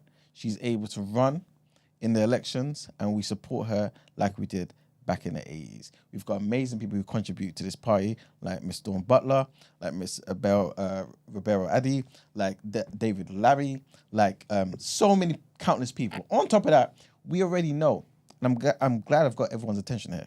We know how mental health policies, the Act, which has been there for decades now, disproportionately affects black people specifically. We want to reform that. We want to change that so that black people are not disproportionately locked up in asylums because of their race. Thank you. He's talking about the good blacks, by the way. All right. So I think, guys, we've gone through everyone's manifesto. We're going to leave it to the people to decide. Brent, Are we not doing closing statements? I have. Yes, we're gonna get the closing statements. Brent's put up a poll. Hopefully, people haven't just rushed to vote, unless, of course, they made up their mind. But we're gonna have everyone's closing statements, and then we're gonna move on. It looks like they're not voting on the debate. Yeah, nah. They're voting with their conscience. Word. Oh, conscience, dickhead. They're voting on favoritism. All right. The Greens are winning right now, so I don't know what you're talking about. Oh, all right. So my closing statement, I'm gonna look directly at the camera. Yeah. So here at Greens, we accept everyone. Yeah. We accept black people, brown people, other people who identify as something else, and we pledge to invest in the NHS. And we also are going to do proactive measures to help the NHS, like we spoke about earlier, in regards to taking the pressure off elder people and giving them free personal health care. We are going to tax the ones with the broadest shoulders, so i.e. ones with £10 million worth of assets. We're going to also tax a little bit more for those who earn more than the median wage, £20,000 more than the median wage. We want to scrap tuition fees for students, and we also want to make it legal for 16-year-olds to vote. We want to be net zero by 2040. That's 5 years earlier than the Lib Dems. And we want to dismantle Trident because we pay too much money to Trident, but stay in NATO. And, bear with me, we want to renationalize the big five. So that's water, railway, and energy. Now, here at Greens, we believe that we understand the economy. We understand that sometimes we got to pay a little bit more tax to fix our economy. We know what the Tory government have been doing to us for 14 years, and we're looking to fix that. We're looking to give promises. Yes, we're going to have to pull ourselves by our bootstraps and pay a little bit more, but just for a little while until we fix everything. Vote Green. Oh, also, sorry, hold on. I forgot to mention, in regards to the police, I just want to say it again because I think it's important, yeah? Now, our pledges on police power, we need to reform it. We need to abolish the Met Police, and we want to do a prevent program and campaigning for the Commission on Drug Decriminalization. We want to stop young people's future getting demolished just because they got a little bit of weed on them. We need to allow it. And we support Palestine, free Palestine. Thank you. Vote Cut Greens. the mic. Okay, thank you very much for that, Mr. Ramsey. Green. Mr. Margs Reform. Would you want to? Give us your closing statements. I don't even need to say anything. I'm the only one who cares about the country. You know what I'm trying to say? I'm the only one who wants to put Britain first. You know what I'm trying to say? So if you want to reclaim your streets back, if you want to live good, you get me? If you don't want to be getting taxed for nonsense, if you want a good NHS, if you want good schooling, if you want to be able to afford private schooling for your kids, reform's the way to go. If you don't want no TV license, if you don't want ULEZ, you know what I'm trying to say? These that have made all these promises, they don't know where they're getting the money from. Just with me scrapping net zero and stopping the HS2, I've already accounted for at least 60 billion. You know what I'm trying to say? That can get repurposed within the society. And just in case you forgot, we're freezing non-essential immigration. Yeah, that's 100%. Yeah, we're the ones making big taxes for small businesses. You know what I'm trying to say? We're making serious tax cuts for small businesses. We're attacking the bankers, and we're going to go and get money from them up to 35 billion a year. So I'm already nearly up to 100 billion. I found 100 billion pound. We usually couldn't find nothing. I've already found 100 billion. Just whilst you were talking. Just while I was talking. You know what I'm trying to say? Obviously, we've got a Royal Commission for Social Care because we care about social care. Done told you we're scrapping net zero. We're banning transgender ideology in schools. So, you know, all this woke ideology and stuff, take it out of the school places, saving our children, saving Britain's future. I ain't heard none of you lot talking about that kind of stuff. You ain't here to protect women's spaces or nothing like that. This is exactly what we're doing. Save the cheerleader, save the world. Save the cheerleader, save the world. Yeah, there's tax relief on school fees. Obviously, again, I'm giving 17 billion to the NHS. These are giving Trump change. I'm giving 17 billion, and I know it sounds crazy, but I just explained to you. I just found 100 million. I just found 100 million just while I was talking, so I can afford to give you like 17 billion. You know what I'm trying to say? Scrapping HS2, and obviously I'm raising the stamp duty threshold as well. So now you have to pay stamp duty if you buy a yard over 250,000. I'm raising it to 750,000. You know what I'm trying to say? So these first-time home buyers can buy houses without stamp duty, without all this stuff, all this, just taxing the people. They don't care. And most importantly, remember, I'm leaving the European Convention on Human Rights. That is most importantly. So I can send people wherever I want, whether that be Rwanda, Malta, France, wherever I want. And there's no European Commission that can tell me anything. You know what I'm trying to say? Because we control Britain. And again, scrapping licensing fees, man.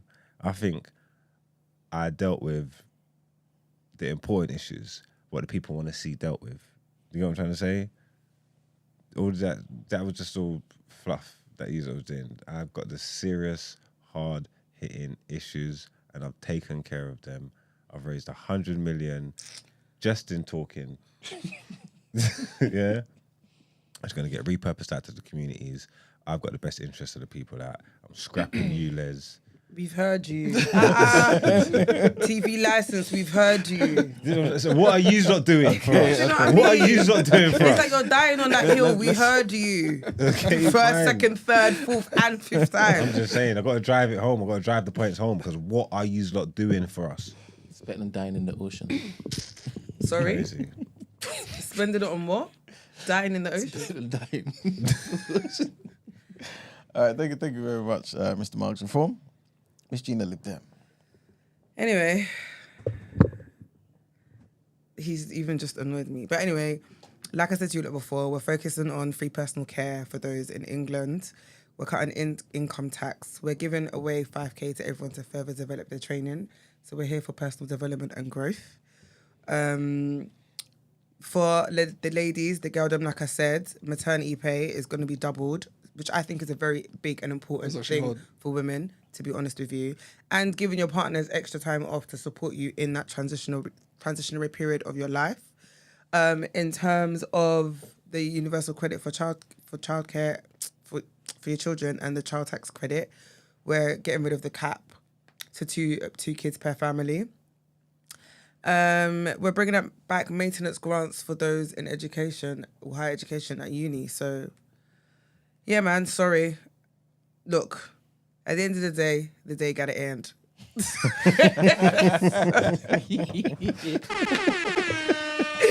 So vote for Lib Dems. All right. Guys, I feel like we need to take things back to basics, but also really build upon that. You've definitely done your last one already. You've definitely done yours already.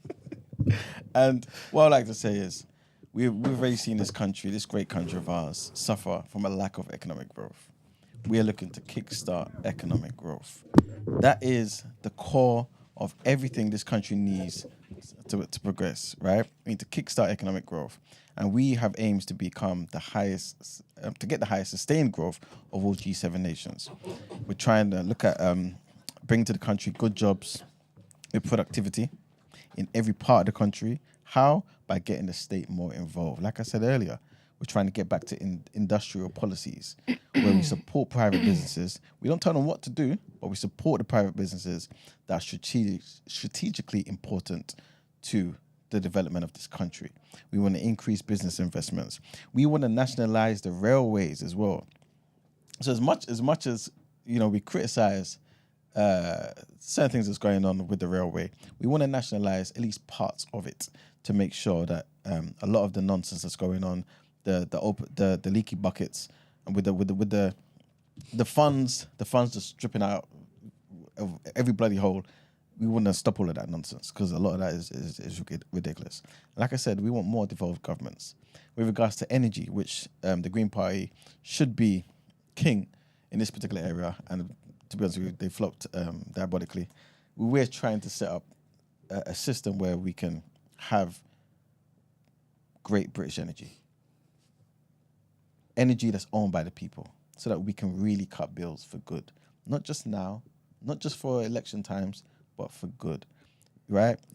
And we also want to be able to allow ourselves to be independent from people like Putin. So let's just say, God forbid, there is another situation with Russia. We don't want our people here to suffer because we're reliant upon his energy, right? We also want to force the water companies to clean up the bloody rivers. It's discussing what they're doing, and they're trying to give themselves bonuses on top of that as well. Take back our streets. The everyday person should be able to walk through the streets feeling safe in Great Britain. And we're going to be tough, man, on sentences. Everything from stalking to knife carrying, we're going to be tough on those with those sentences. We want more neighborhood police. We're going to be taking on some preventative measures as well. So we're going to be tough on crime, but also the causes of crime, people, right? The causes of crime. And again, one of the most important things that I'm passionate about is we're looking to break down the barriers to opportunity and prevent poverty, child poverty. That has increased by 700,000 under this horrible government. By keeping it to the child benefit cap. Right.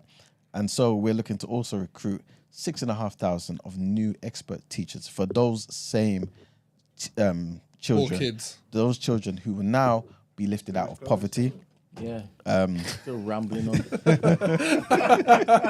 Free breakfast clubs in every primary school. Again, real things that affect the everyday person. Keep them We're kids trying poor. to fix the NHS. Fuck we want them we kids. want to invest in the NHS. Like I said, we're even using AI, so we're going to be super efficient, Racist guys. AI. Super efficient. We're going to incentivize staff to even work outside the normal hours, so to cut down the waiting times, recruit more mental health staff. Again, we care about people, not just holistic groups. We've seen how the ethnic minorities have been marginalized in this country. Again, the Mental Health Act disproportionately affects black people. We're looking to reform that as soon as we get in. We're going to return the idea of a family doctor back to British people they can rely on, right? Real doctors. And again, just to wrap up, we've got a lot of talk from people like the Green Party who want to tax the wealth of the 1%. And that's fine. Let them do whatever they want to do. They'll never get in power. We know this. But the reality is, to think that a party would want to tax hardworking middle-class people who the burden often falls upon, to me, is disgusting. Not only do they want to tax everyone, they also want to borrow. Again, these people know nothing about economics. They will plunge us into higher rates of inflation. Reform. Usually when you say wrap up, I'm wrapping up. Reform want to tell us they've got the money for the NHS. It's the same guy from Reform was telling us we'll have money for the NHS when we left Brexit. I hope you guys are remembering this, right? So we know they're lying. ULEZ.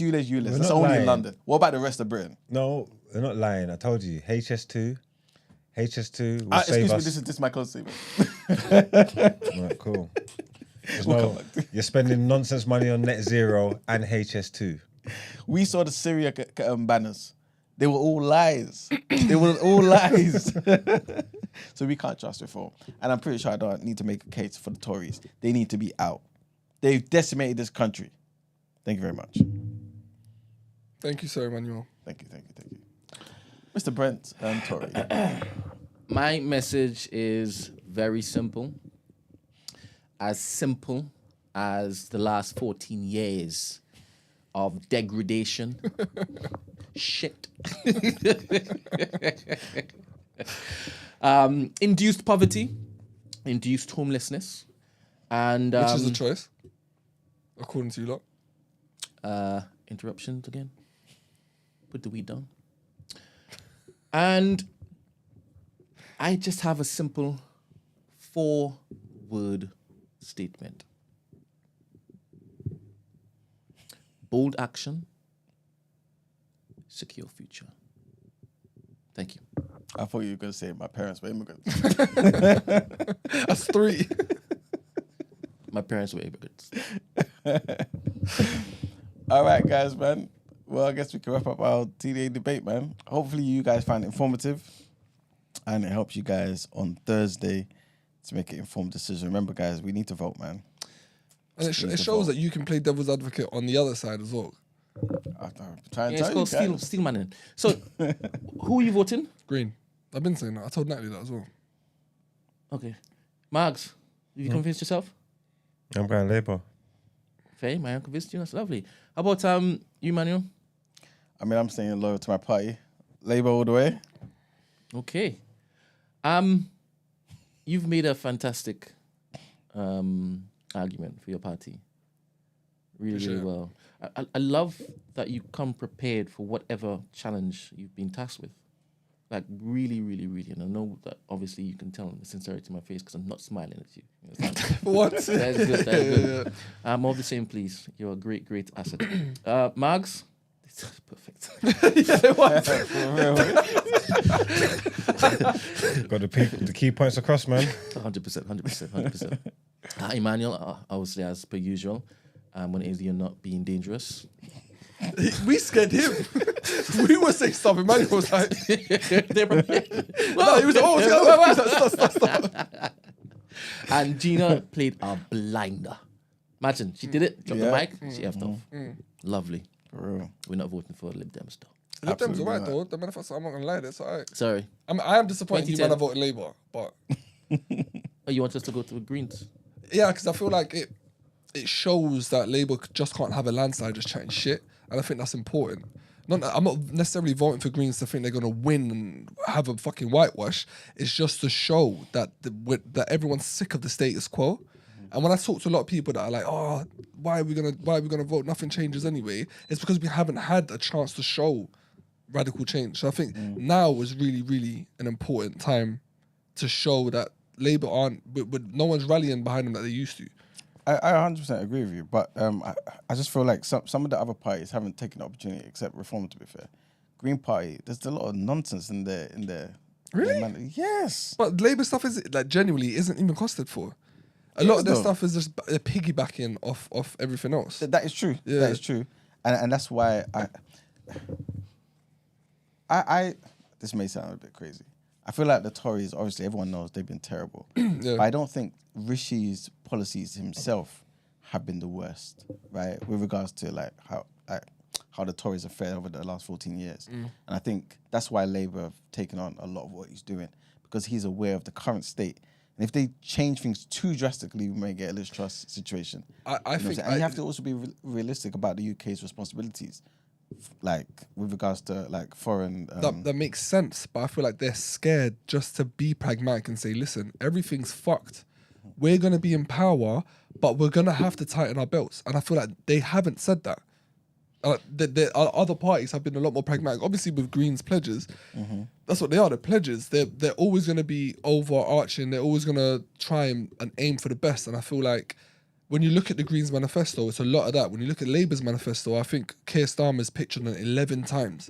It's fucking weird. Like, it's a lot more of a PR stunt than it is a manifesto. I think they said like loads of buzzwords about 11 or 12 times. You can tell the difference. He's very what's the word I'm looking for? He's very narcissistic, and I feel like that's very dangerous. Someone's for one, only been an MP for 5 years. Why is he narcissistic like that? Is But that 5 years?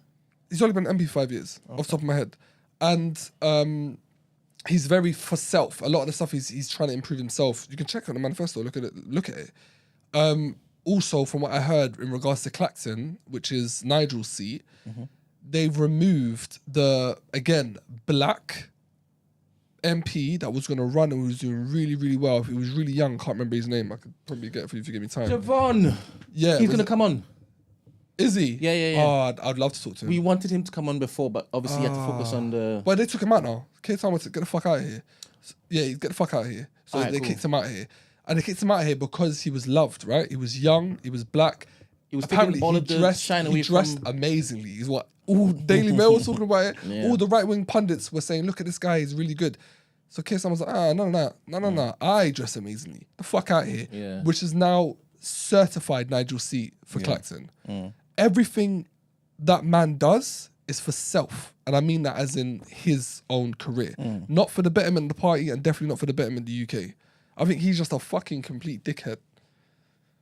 To be fair, we don't have a lot of great options, man. But yeah, it is what it is, unfortunately. It is what it is. I feel like all these parties are terrible. And I just feel like the ones that don't really, who aren't going to win, are not really putting forward a realistic alternative. It's too drastic. Too drastic But change. when times like this, when you got nurses and stuff going food banks after work, we need something like that. Yeah, but it has to be realistic. It is Otherwise, realistic. It's not realistic, man. It's not realistic. This is why I keep saying the thing about the economy and the money and the borrowing, like from the Greens. It's like they're just saying. But we're things. taxing as well. Huh? They're taxing as well. Yeah, I know. But like you can't talk about the cost of living, but you're taxing people like crazy. For assets, yeah, it makes sense. No, but from 50k and up. it's £4 or £6. I need to check No, it. it's still a lot of money. It's still a lot of money. It all adds up. You know what I'm saying? It all adds up. And it just doesn't put I don't know, it to me doesn't send a real signal of appreciation of people, like people's circumstances right now. It may seem like it does, but when you start caring about the climate as well, like again that's important of course, but borrowing, putting the country into more debt, more interest rates on top of that. But why is It's that? just- Why is that bad when we're going to be in? So theoretically, in your mind, we're going to be in debt for something that's going to improve us, as opposed to being in debt for wasted PPE. It's fucking crazy to me no, you're talking about that's older deemed as things, though. it happens, as opposed to we want a better life, It so doesn't we're gonna happen. be in debt for that better life. It's just wild to me. Yeah, but what I'm saying to you is no one's doing that again. Like you're talking about what the Tories did. I know, right? but all that shit is like swept under the rug. All the No, billions and billions that were wasted. There's only so many times that we can talk about it and highlight that. We have to talk about what's a realistic thing we can do from the 4th of July. Why is it not realistic to be in debt for something that improves our life? Because you have to look at the trade-off. There's Improved quality of life. No. The trade-off is everyone's paying for this perceived better quality. But of we're life. paying for the mistakes that happened before. What I'm saying is one is perceived as it happens, and the other one is too idealistic. There needs to be growth. That's basically what I'm trying to say. There needs to be growth. There can't be growth without taxes. That's not true. That's not true. It's not. But yeah. All right, people. That was a good debate, man. Yeah, it was fun. Let's move on. Let's get into our headlines.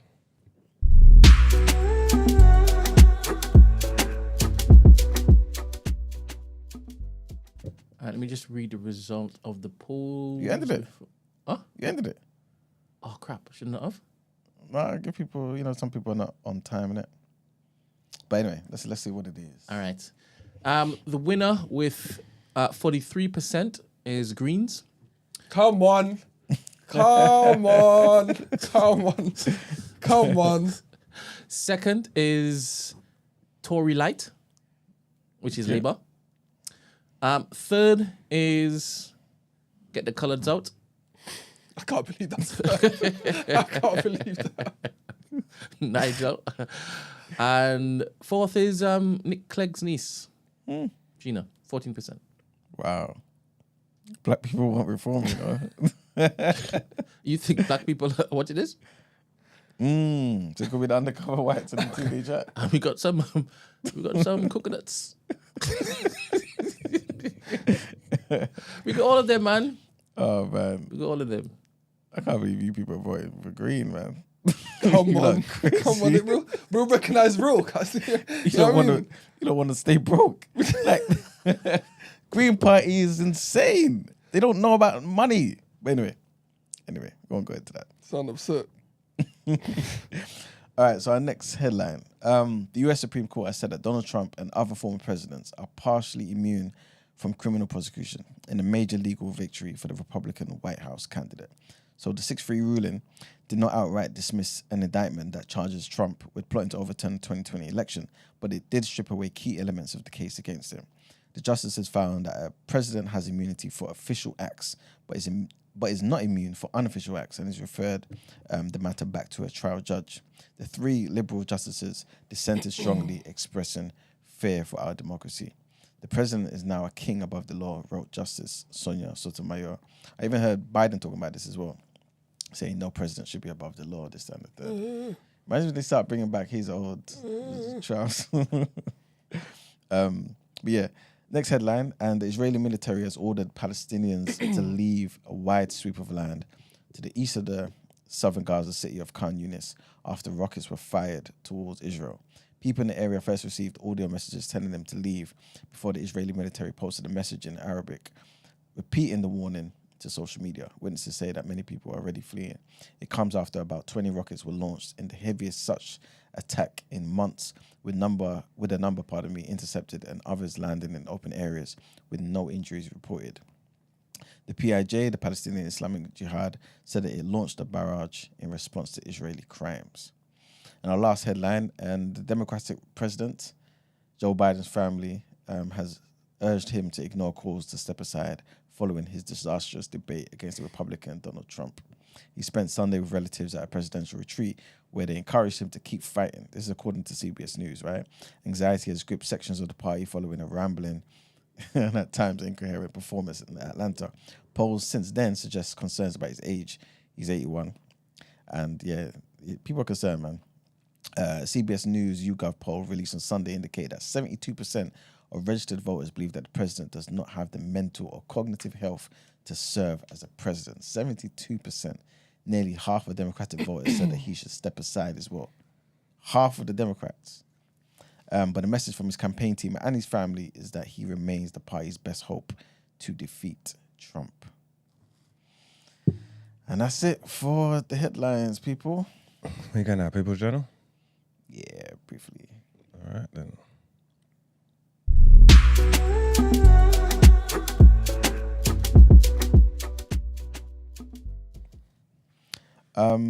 Welcome to the People's Journal, where I give the news from an economics point of view. There isn't much to talk about, to be fair.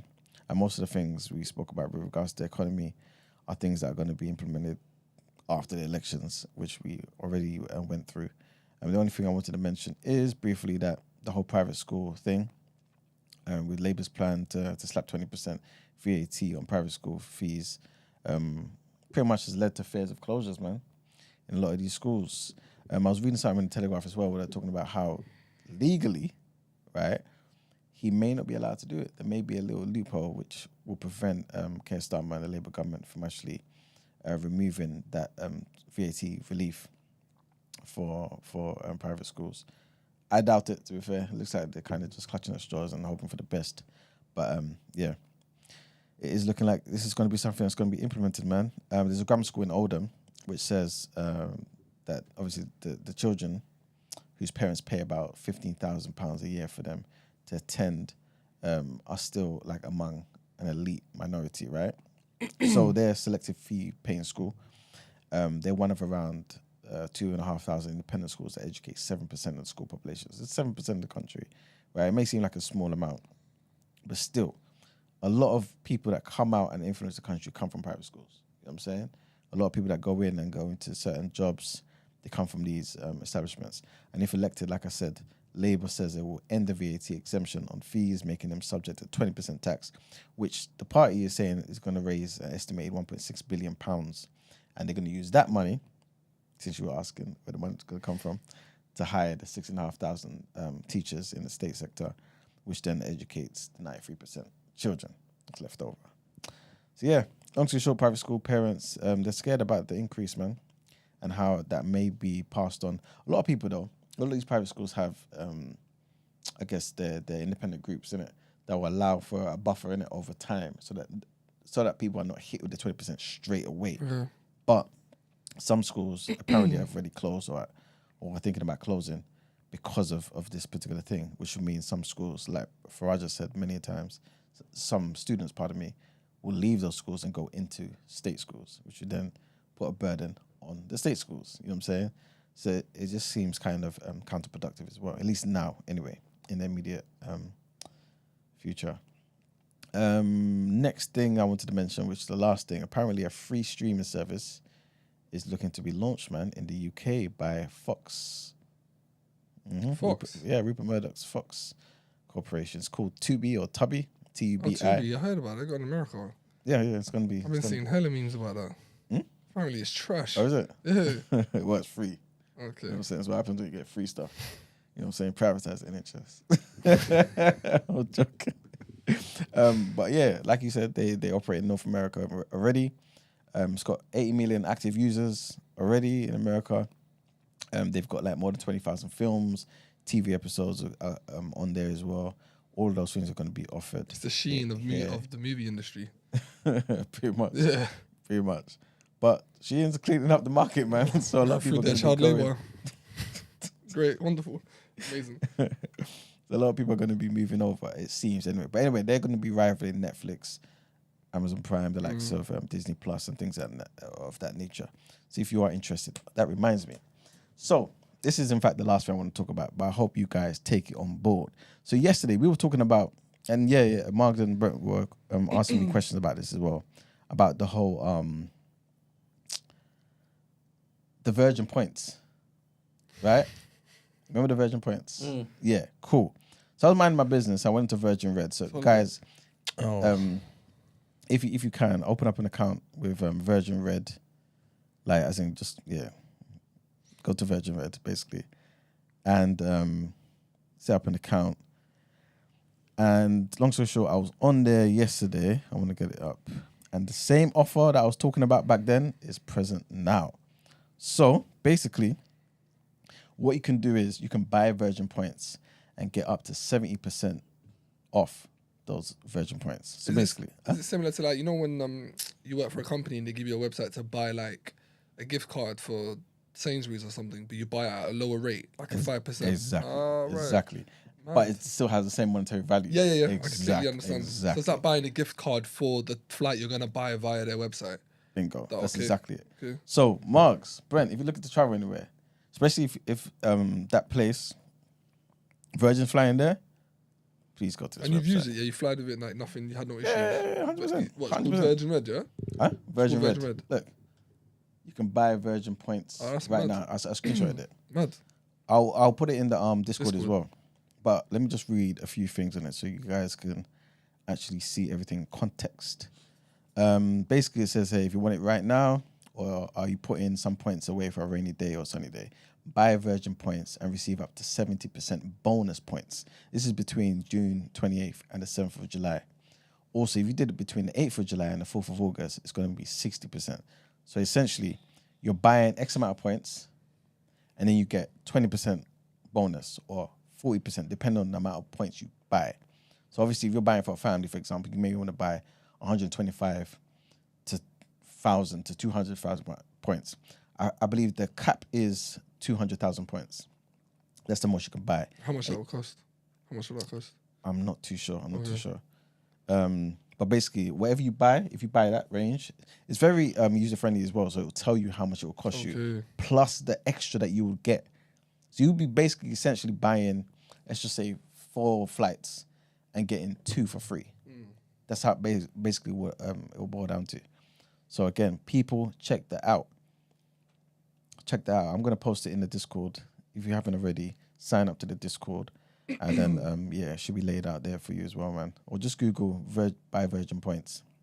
And then it should lead you to Virgin Red, which is an app where it shows you your Virgin account, shows you how you can get points via buying certain things. If you convert it, Tesco points, for example, you can get extra 5,000 Virgin points. All these points can be put towards buying flights via Virgin. So again, it's a big way to save money. I'm going to tell you, I saved a lot of money for a trip to Nige. You know, during them December times, it's like 2K. Oh, mad. Plus. They got quite a lot of places. They got End. Exactly. I basically End did it for under 8 bills. Yeah, no, they got beds. Simba beds, Arquette, which is another. End clothing being on this kind of hard, you know. They got so many different things, man. So yeah, that's a big way to save, man. A lot of the time, obviously, we want to see family, different countries. We want to do certain things. Again, people, this is a good opportunity to. Obviously, I'm not trying to. Virgin Atlantic. Not trying to push Virgin. You know what I mean? I own Virgin, but like, it's a good way for us to maneuver in it during these tough times, innit? So yeah, that's pretty much it for the People's Journal, man. All right, then. Last headlines? Yeah. No? No. We got something for run? No. We have rotation. Oh my goodness, shit. pardon me. Sorry, it's my bad. Sorry, Ramsey. I haven't even seen it. Have you done the transition? Yeah. I haven't seen that shit yet.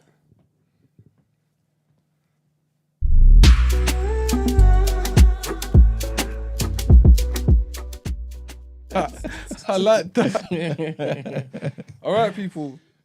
Welcome to the rotation. Bare shit came out last week. Oh my fucking days. Bare shit came out last week. I don't even know where to start. Rick Ross got beat up.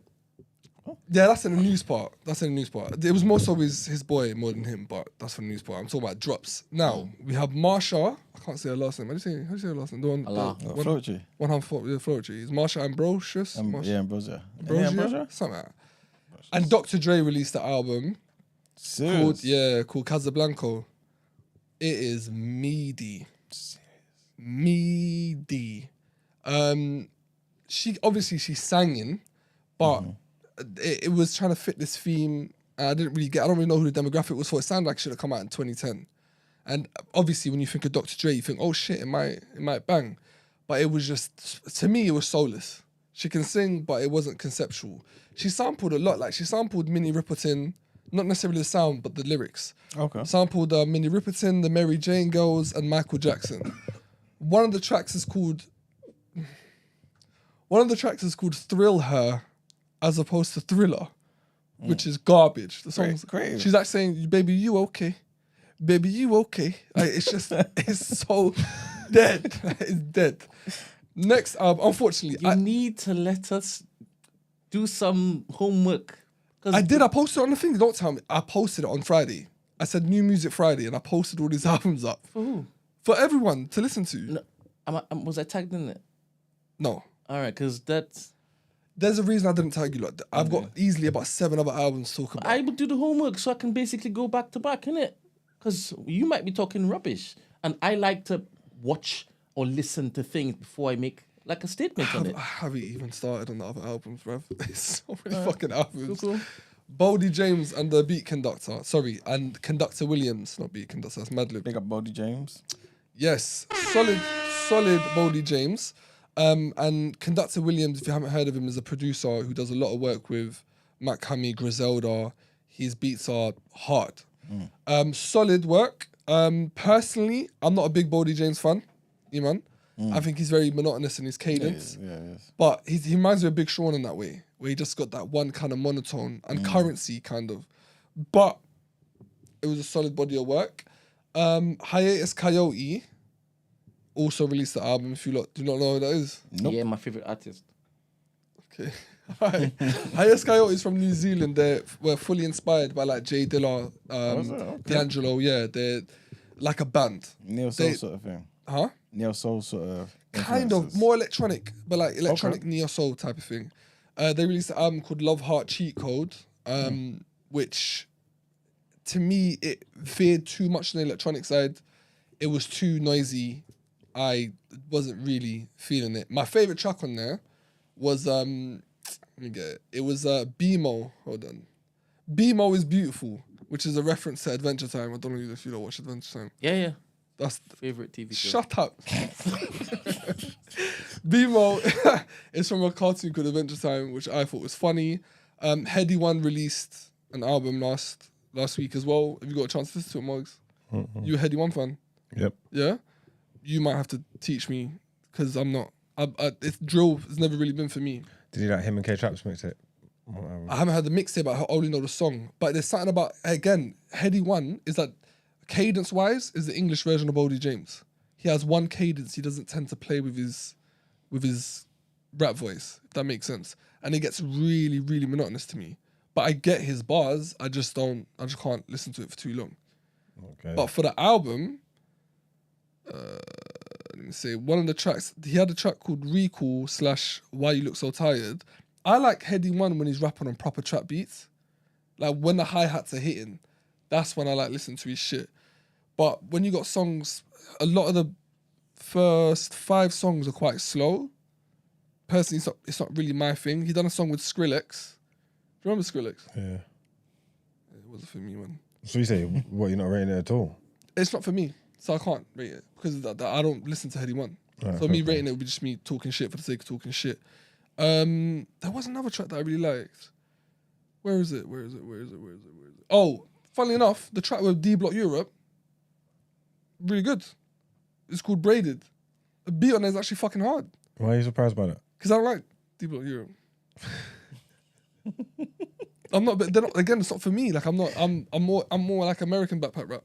Okay. And I feel like the auto-tune stuff kind of gets lost on me in regards to D Block Europe.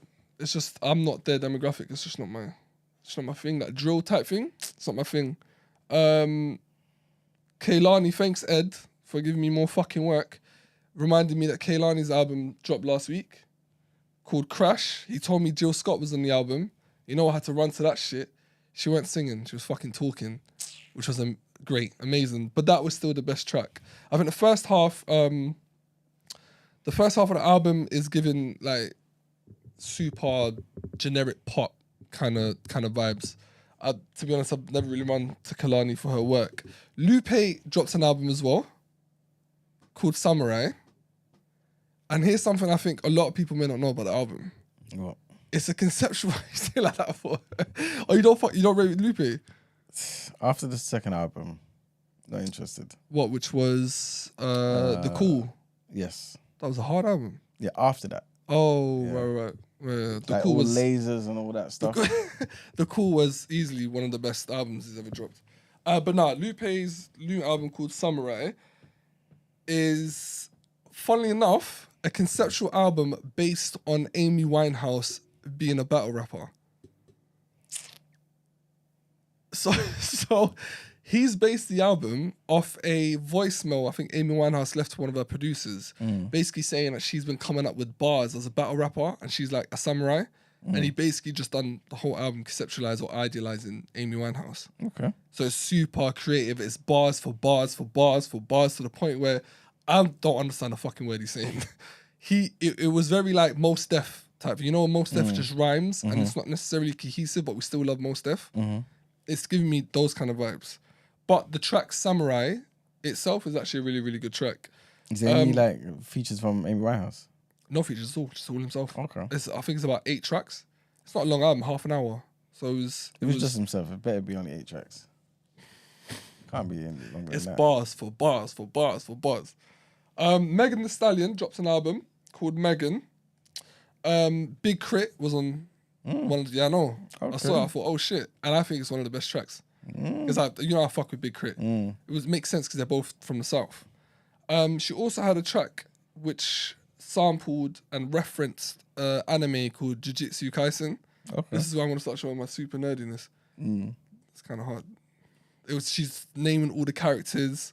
It's called Otaku Hot Girl, and she spoke a little bit about trying to get the samples cleared by the Japanese creators and having to jump through a whole bunch of fucking hoops. Still man on the track, or you just mean? Oh no, as in like she couldn't get the. She had to change something on the track the day before the album was released. Oh wow, okay. Because she samples Yeah. a bit off the actual theme, and she just drop in names of all the characters in the anime. It's actually kind of hard. If you're into anime, Jujutsu Kaisen is definitely one to watch. I think, let me double check, see if I've missed any other drops. Oh, Lucky Day. Lucky Day dropped an album called Algorithm, and it was just a soft rock piece of shit. I couldn't listen to it. From the quick listen I've had, obviously all these albums came out on Friday. It's hard for me to give a real rotation rating, but it was, it seemed kind of softcore. I think he's venturing out doing a lot more. I don't know, moving away from the R&B neo soul vibe into a lot of the softcore. Little Yachty and James Blake dropped an album called Bad Cameo. Serious? Okay. And it's with what Little Yachty's been dropping recently, with all the kind of harmonic, electronic, kind of moaning pause kind of music. It works with kind of James Blake's thing. I'm not sure if you lot would fuck with it, but yeah, it wasn't. Personally, I don't think it was a good week for drops. Apart from Bodie James, and if you want to listen to bars on bars on bars on bars, Lupe was pretty good. Oh yeah, someone's reminded me about Steph London. I ain't gonna lie to you lot. I skipped through Steph London stuff like quite a bit. That shit was like an hour of album. I didn't even know she was dropping.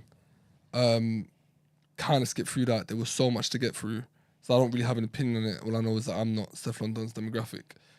In big news, Reason, you know who Reason is from TDE? One of the newest signees. No, I never heard that from him. What? So you can't listen to music that you don't know, listen to. I can't give an opinion on stuff that I don't like. I'll just say it wasn't for me, but I understand this and this and this. It will be, what's the word? Disingenuous. To say, yeah, I like that track, and this is why I like the track. That's what I did. I said I don't listen to Meg Thee Stallion, but the 2 tracks that were on there, I fucked with. I thought earlier you said something about DBE and Heady One. That sounded like I don't listen to them, so I can't really rate them. I'll be disingenuous. But that track was hard. That Braided track was hard. That's what I'm asking you. Can you not listen to music? If here's an album, listen to it. You don't normally listen to them, but take it in. All right, cool. I don't normally listen to it, but I love that. I love that. I love that. I love that. That's why I love this. I can do that, but I probably wouldn't use the word love unless it was an amazing track. Obviously. Yeah, but you said the word love. I just don't. I could use like I could use any other use word. the word But I'm love, saying, though. can you make an opinion off the back of something that you don't normally But listen to? I find the opinion disingenuous because I'm not usually when I talk about rappers that I fuck with. I talk about last week or the week before that when I was talking about Anderson .Paak's album. I can say through knowledge of Anderson .Paak's work how good it is. Does that make sense? Yeah, you can give more color to Yeah. the opinion. But I feel like 100%. if I'm just here going, yeah, no, it's just doesn't mean anything. So what do you do when a new artist comes out and then you hear it for the first time? If I seen as judge you them have no based. context. I that's a good question actually. I base it on that work, on that piece of work. Just a simple anyway. But if I don't fuck with their previous shit, then Because you don't listen to it. I tried. There was too many albums, man. I'm not talking about this particular time. I'm just talking about in general. There's a reason why I'm asking, obviously. There's no way you could just be talking about flipping American backpack rapping. There was nothing else that came out. Oh right, no. Anyway, Emmanuel, Reason left TDE. Oh, is it? Wow. Yeah, which for those who follow Reason, it wouldn't come as a shock. He's had problems with TDE in regards to dropping his albums. He also had a big falling out on some podcast talking to Top's son, and Top's son was like, "You ain't working hard. Your music ain't banging like it used to. Rayvon's doing that." Anyway, he's left there, and there's talks about him possibly joining Dreamville, which again shouldn't be a shock to anyone because he's been making loads of songs with Dreamville, which is obviously J. Cole's camp. Now, to what Brent said earlier, Rick Ross and his mandem got jumped in Canada for playing Not Like Us, and they were jumped by OVO. I can get the names actually. I think his name was OVO Melvin. I don't know to get the names. They were too funny. But basically, they were jumped by a whole bunch of what looked like. Hold on. I had it as well.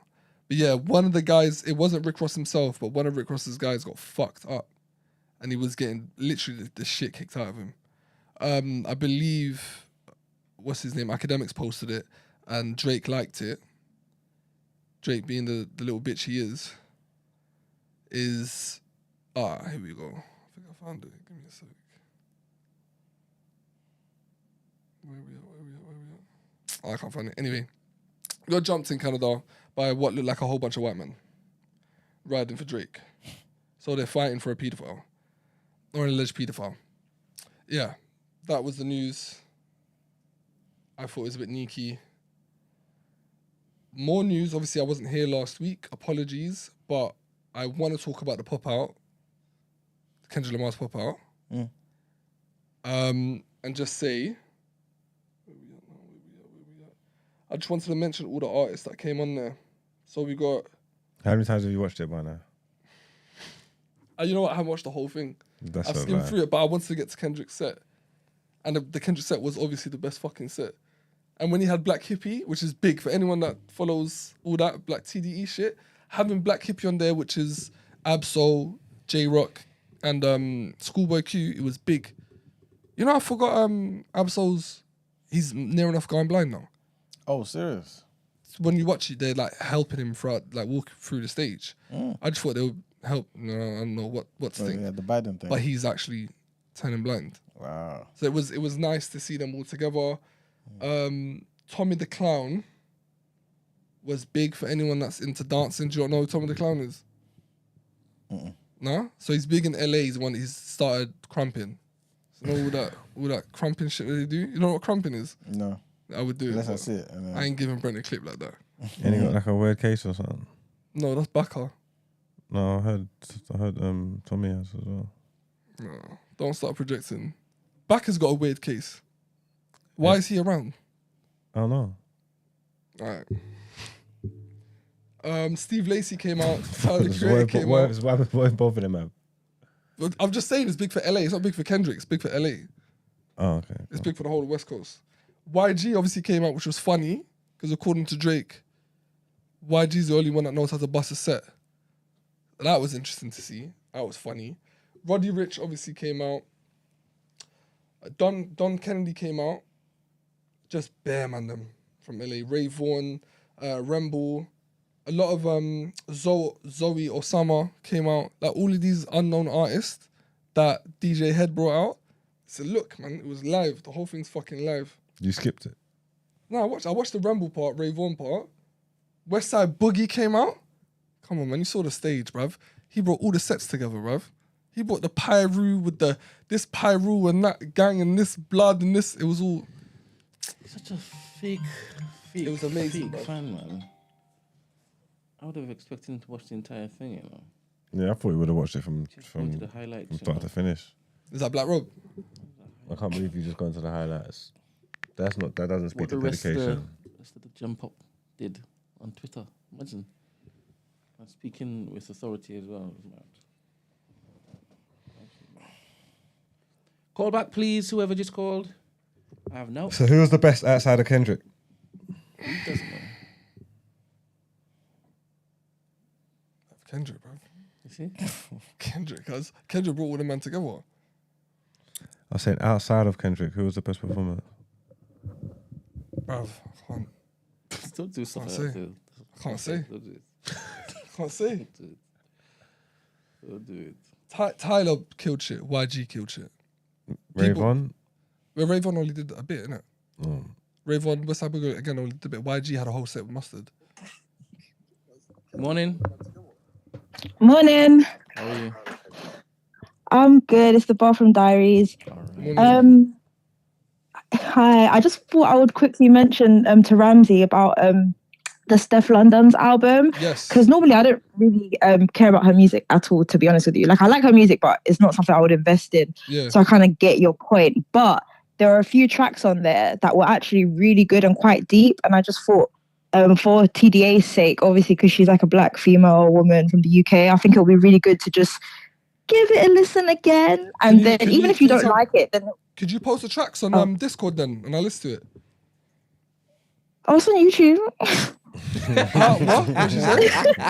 She's released it on YouTube. She's released every single song on YouTube. That's how I even like clicked it and listened to some of it. No, I mean the But it would just specific be good. tracks. Yeah, I think he wants to know the titles. Oh, the specific. Yeah, Oh, yeah, okay, I got cool. Spotify, Yeah, that's fine.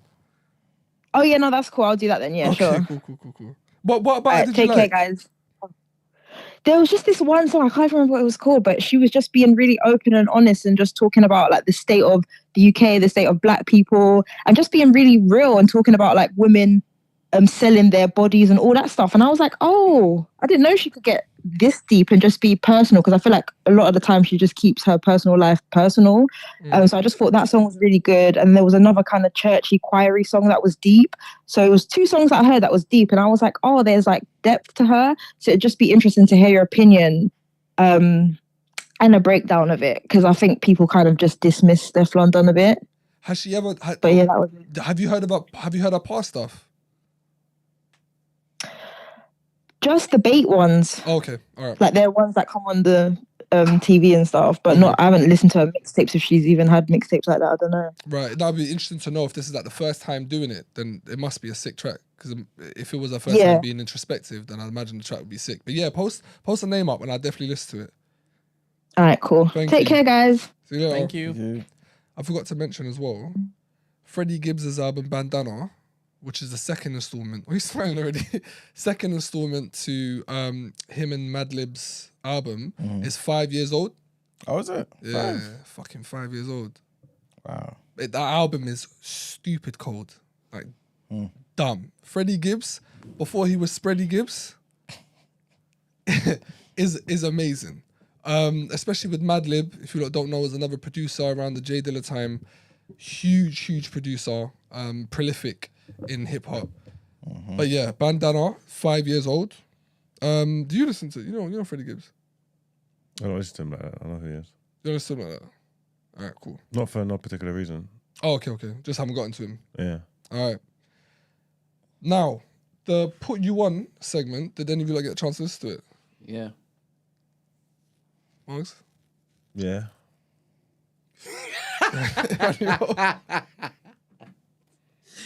Oh, perfect. Wait, Perfect. Wait, you don't believe me? No, I do.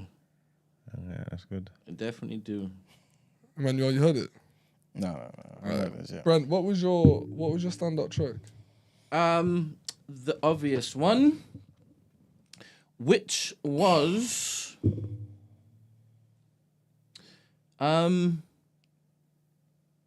racks up, I thought you liked that one. I thought but it needs to be Margs longer. liked that one. It does need to be longer. No, I prefer palm olive. Impossible My guy. Why? because it's Bars. dungeon rap. Bars. It's, that came out in Bars. 2019. So? Dungeon rap, bro. Why are you looking at me, man? You gotta be fully in the dungeon, like right at the back. These bars are the real bars. These scars are the only real proof they couldn't kill guards. Are you mad? Do you know what he's talking about? Oh yeah, you're gonna make me not like it no more. You're so Do you know crazy. do you know what he's talking about? These sound lovely. The black man. Nah, but Pusha it's T. That's Pusha T's bar. I said about Drake. Okay, say again. These bars are the real bars. These scars are the only real proof they couldn't kill gods. They couldn't kill the black man. That's what I'm saying to you. That makes me unlike it straight away. Come on, Brent. I gave Pam Olive 2.5 Damn. rotations How come? because it's dungeon rap. What does that mean? It's two. In Two Gar. 2016, maybe 2010, I could have entertained a dungeon rap. I could have. They really pulled it back. If you're creating that in 2019, that's still with Killer Mike and Pusha T name and the the names. beat. Name the names. That's lovely. Okay. It's still Go on. dungeon rap. Go on. Actually, sorry, let me give context to everyone. So the tracks I gave everyone to listen to that I'll be posting up on my Put You On segment is The Foreign Exchange, Daykeeper, which is a neo-soul R&B track. A new track by Snake Hips featuring Earth Gang, who are signed to Dreamville, which is J. Cole, and Sinead Harriet. BK The Ruler, Racks Up, and Freddie Gibbs and Madlib featuring Pusha T and Killer Mike, Palm Olive. So Brent has given the BK The Ruler track, Racks Up, he's given it how many? That's 4 rotations. Cool.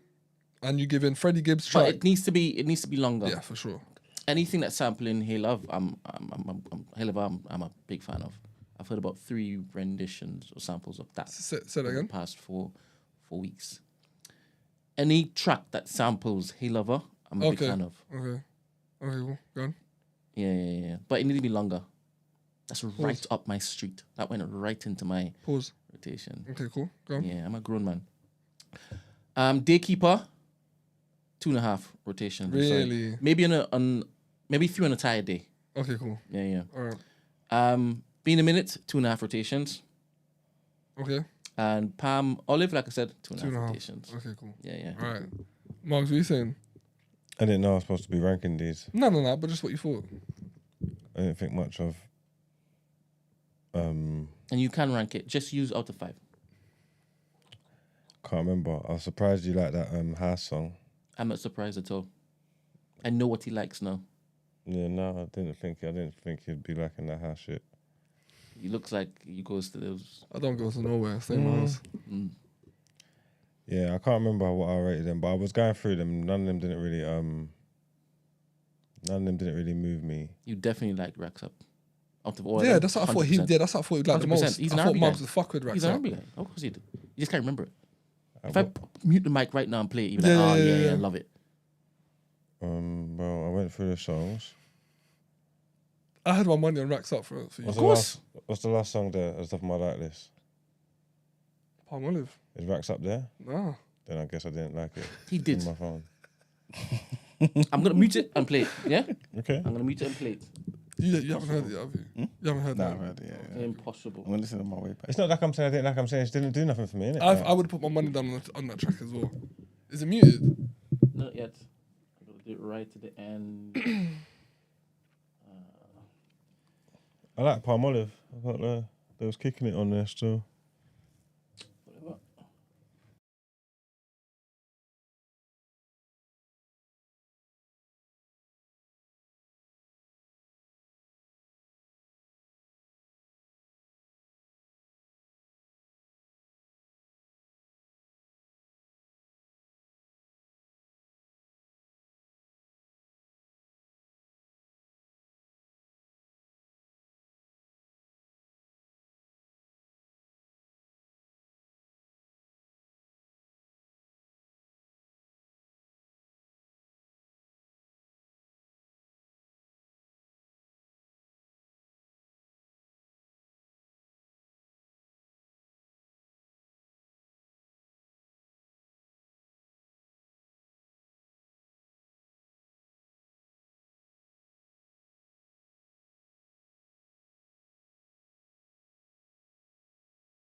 That just needs to just go into a beat. The drum. Something That needs is- to change, man. That is like my typical type of music that I Yeah. like, but They no drums. that didn't do nothing for me. Like, I don't. That's fine. I don't have to hear that ever again as long as I live. That's fine. That's what I'm trying to say. So Listen when to you're telling Palm me, Olive. when you're telling me that I liked it, and that it's like it's all right, like sonically, it's all right, but it just didn't do nothing for me. So I played it, and it went back as business. And I was never gonna play it Question again. was, out of the 4 he gave you, which one did you prefer? And you said Palm Olive. Cool, Palm Olive. lovely. Palm Olive You was don't the have to best say song. what I said. That's Yeah. all right. Palm Olive was the best song out of them for me personally. What he sent me. That's fine. The foreign exchange group, I want to say they make like kind of gospel stuff, not gospel, but kind of Christian music. What, foreign exchange Foreign from exchange, yeah. from back From then? Fonte, yeah. Fonte Nicolay. Gospel? I think it is. What now? No, in general. When you mean go back and gospel. listen to their stuff, it's very like, You sure? yeah, it's like very spiritual. They don't say nothing crazy. It's always Yeah, but so it's just clean. no. it's not I'm gospel. even one of they even got like a priest on one of their tracks, and they're like, say that I want them to speak on my church. Like all the music is very, very wholesome. But if you lot haven't heard of Foreign Exchange, just a quick little rundown of where they come from. Fonte is obviously from Little Brother. You don't know Little Brother, Big Pooh, Ninth Wonder days. But this group was made on Questlove's forum. So Questlove used to have a forum called OK Player, and he actually met Nicolay on that forum, and they made a whole album, just never meeting each other.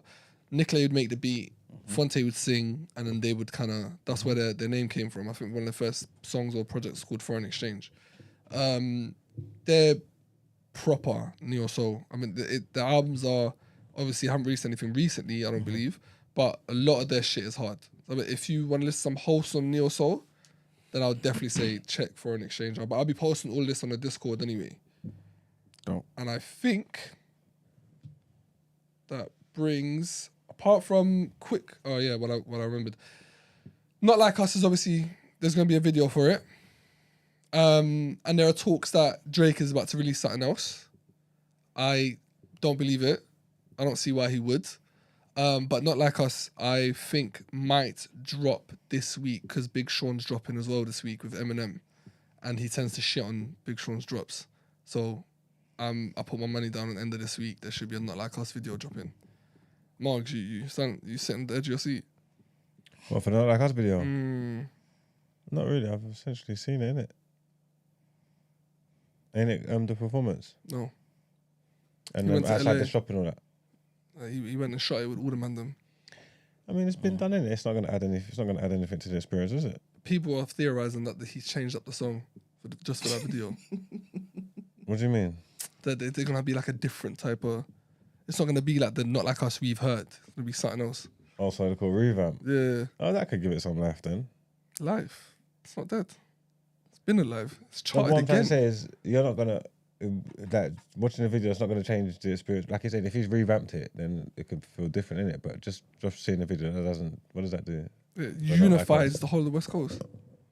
It shits on fucking Drake again, just to fully, just to strangle him, just even more, just to fully put the nail in the casket. I hear you. I'm looking forward to it. I agree with Max. It's like a new signing. Yo, Huh? I agree with Max. It's like a new signing. Boom. You good? yo, can I speak quick? Yeah, you can. Sure. Yo, what's up? What's going on? No, I was just dropping some other news for you on this Thank one. you. Is Because this obviously, Yeah. What's going on? yeah, Ed? it's Ed. What's going on, Ed? Yo, you best. Yeah, all good, all good. I was just dropping some more music stuff in it because what's it called? That the BET Awards and obviously Glastonbury in it. There's a lot of stuff in it. So on the BET Awards tip, I ain't seen all of the performances, but I've seen most of them. And I've seen some of the award winners. I think the big one is that Killer Mike won Album of the Year for the BET Awards As usual, fucking. on Michael. So Nonsense. big up Killer Mike for that one. He wins everything. He won a Grammy, I think, for his last one. He beat Travis Scott, and now Yeah. he's winning the BET. I swear, Kendrick won something as well. Yeah, he won best male hip hop. Come on, man, it's Kendrick Lamar, man. Yeah, Come on, man. that's like in terms of performance-wise, I think the big performances that everyone's talking about is that there's the Usher tribute in it.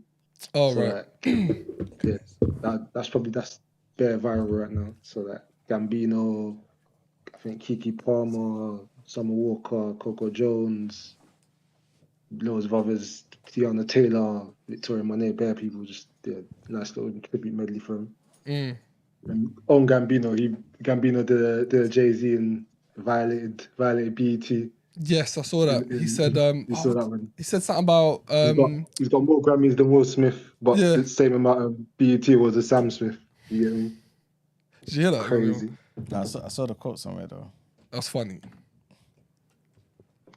What did you want to say about Glastonbury?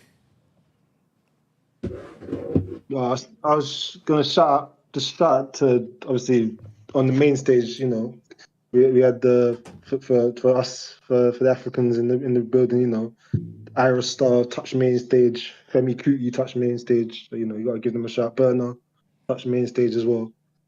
Those are big looks and good big performances. I saw the headline. I saw SZA headline. Her performance was good, but I heard that the crowd weren't even there for that one. To be fair, that was a proper light crowd out there. But from what I saw on TV, it looked good. The performance looked good. Sick. Another thing in Glastonbury is there's bare Palestinian flags in Glastonbury, bruv. Bare Palestinian. I just want to say Support that. was strong. Support was strong. Yeah, bruv. It was good to see. But yeah, no, I appreciate it, man. Yeah, no. What, have you heard any of the albums though? No, the ones that you post up. Yeah. I listened to about 3 or 4 of them. What did you think of the Marshall one? Marshall one. You know what? After hearing what you said, I kind of get what you mean in terms of like her vocals are always on point. Like she kills it. But in terms of like the content of the songs itself, it just wasn't hitting the way it usually does. So yeah, I get what you mean in that one. Yeah, like her voice is A1 regardless. Though even she can sing on the crappiest of beats and it'll still sound cold. Yeah, but it was soulless. It wasn't hitting. Yeah, it wasn't hitting the way it should be. I listened to Stefflon's album, and I listened to the Boldy James album as well. Boldy James album's cold. What's it called? I think I listened to. I listened to Heady One as well. Listened to Heady One. That was a good album as well. I was feeling that one. Sick. Not so much the slower songs, but the more up tempo songs I was feeling. Yeah. That's exactly what I said. Yeah. I said all the slow stuff was just it took too long. Yeah, he's better. He's better when he's up tempo. Yeah, he's much better when he's up tempo. Yeah. Appreciate it, man. Thank you, Ed, bro. That's cool, man. Yeah, no worries. Yeah, man. thank you very much, Ed. My G. There's. All right. I think that wraps up the rotation. Thank you very much. Brent, let's get into some headlines.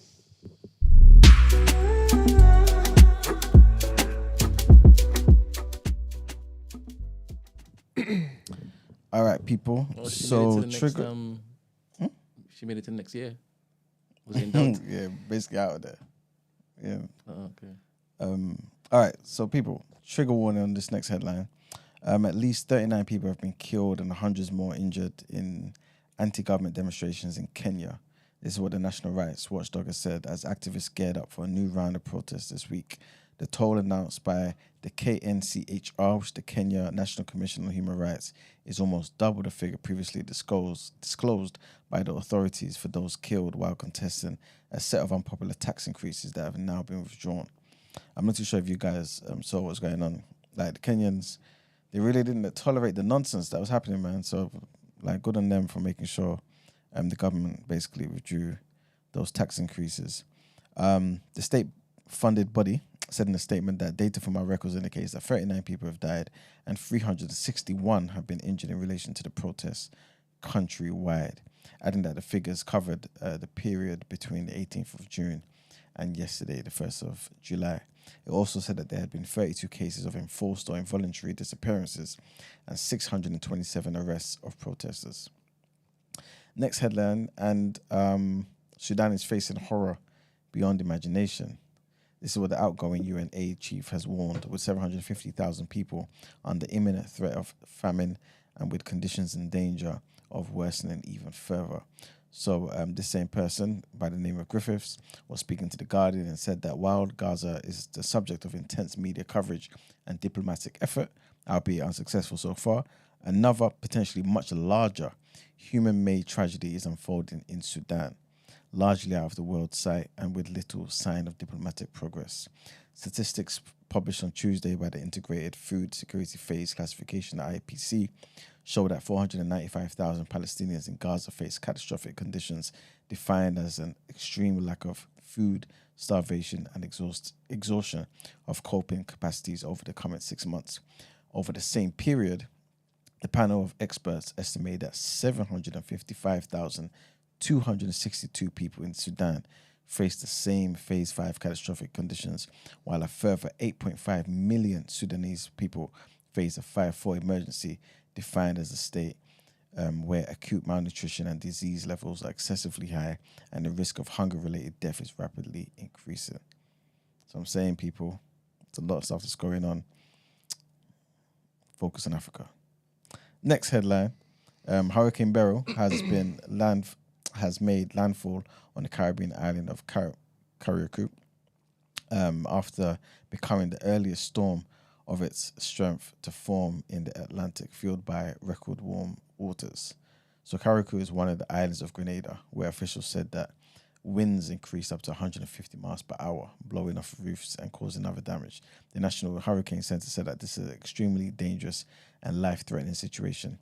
Hurricane warnings were in effect for Barbados, Grenada, St. Lucia, Trinidad and Tobago, St. Vincent and the Grenadines, as thousands of people hunkered down in homes and shelters were hoping for the best.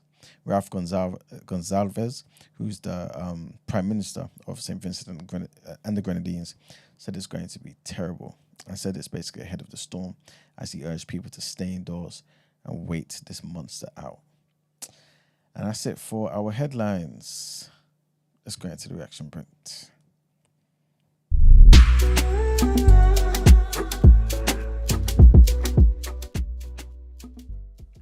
All right, so there was some games yesterday, man. The Euros.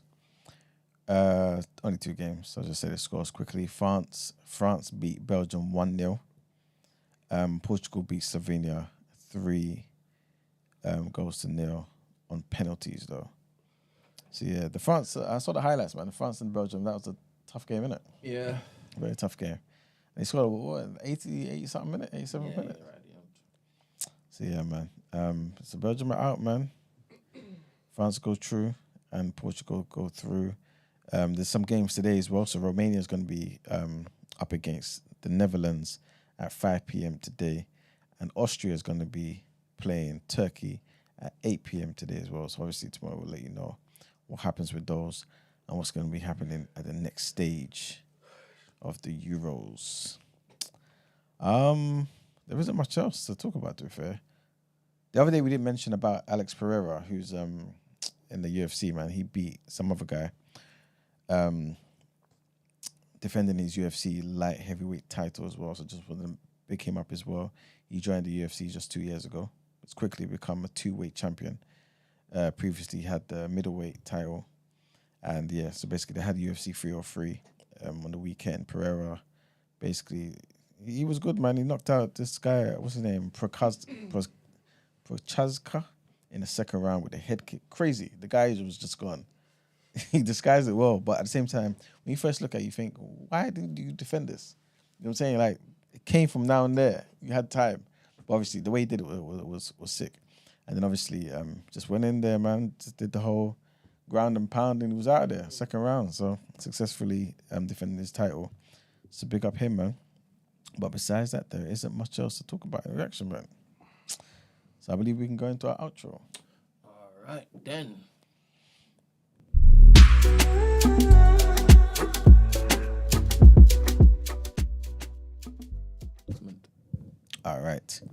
All right, guys, thank you for tuning in, as always.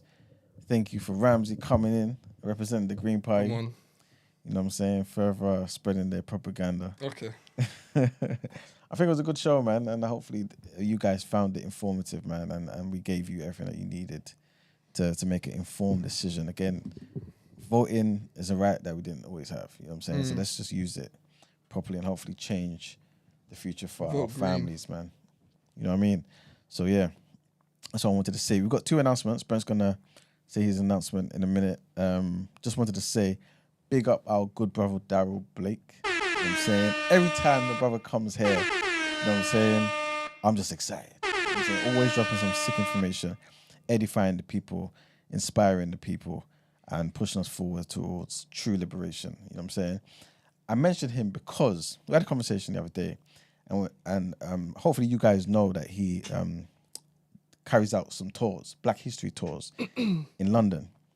Basically, just speaking about the legacy of slavery and how we've been affected by certain things that's occurred in this country. And basically does an in-depth tour going around the capital, showing certain things, basically. Very good tour. Only heard good things about it. Basically, we want to bring this to TDA. We know that people have been asking for a TDA live show, you know what I'm saying, this, that, and the third. Well, this is the next best thing, right? So it's going to be an opportunity for you guys to get your tickets. Also, Brent, we're talking about actually releasing some merchandise as well. Yeah. So we're talking about releasing some merchandise for you guys. Yeah, for those who qualify to come through, because it's just 30 places, isn't it? It's only going to be... In fact, we may jig that number again. It may... At the moment, it's about 25. All right. When is it? So this is going to be... Thank you for asking. It's going to be on Garvey Day. For those who don't know, the great Marcus Mosiah Garvey, you know what I'm saying? On the 17th of August, Saturday, so it's the perfect day to honor the man. You know what I'm saying? I'm away. Oh, coincidentally. Don't worry, it's not for you.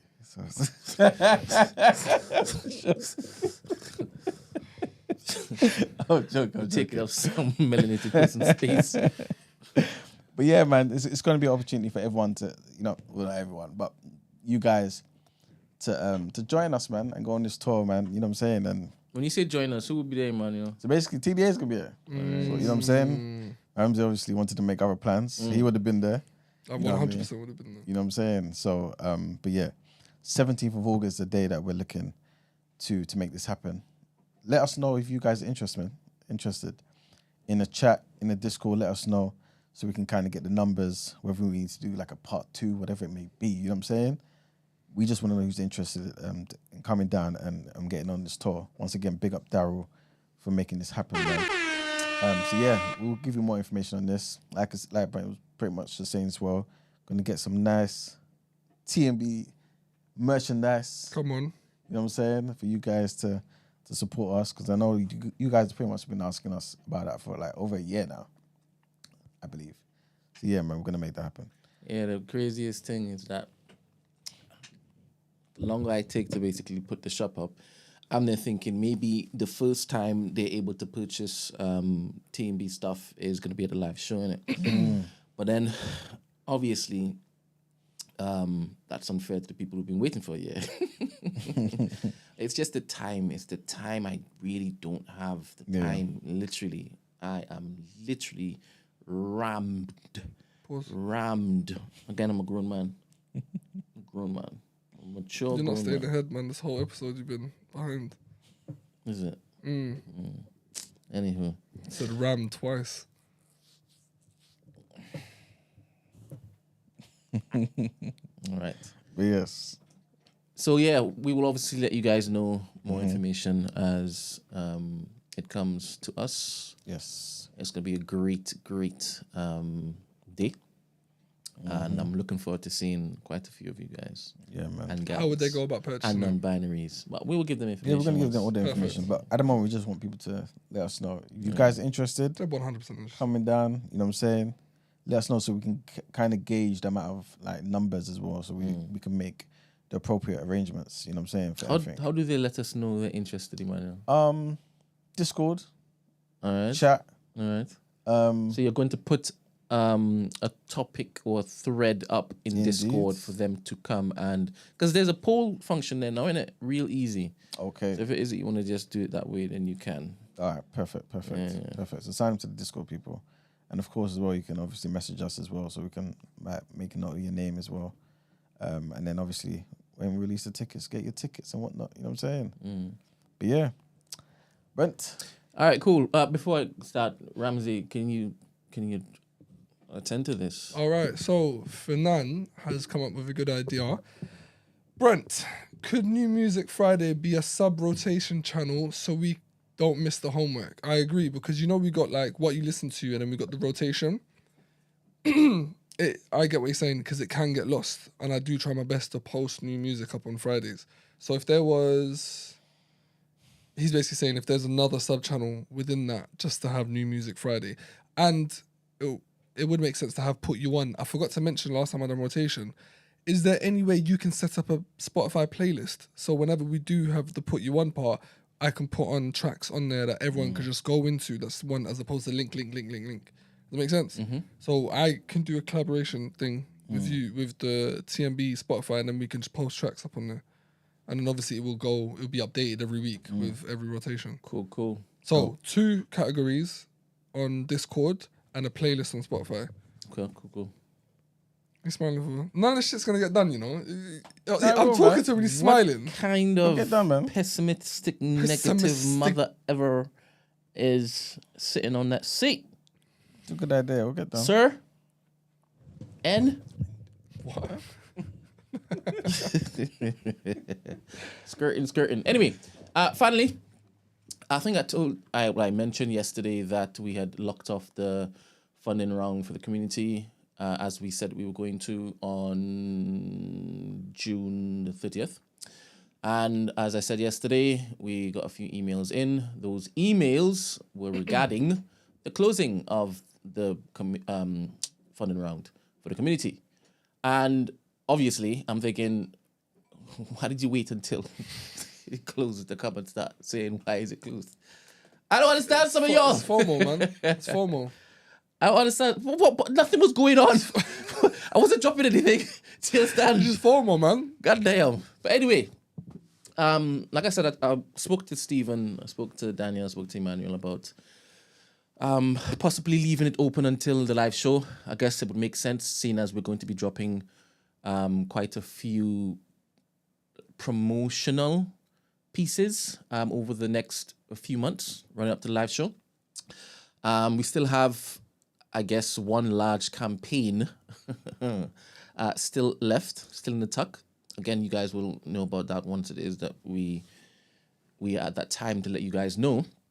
But it makes sense. I mean, you can't buy shares outside of it being open, right? I mean, you can email us and we can basically do it. But it's easier, less confusion to leave it open, right?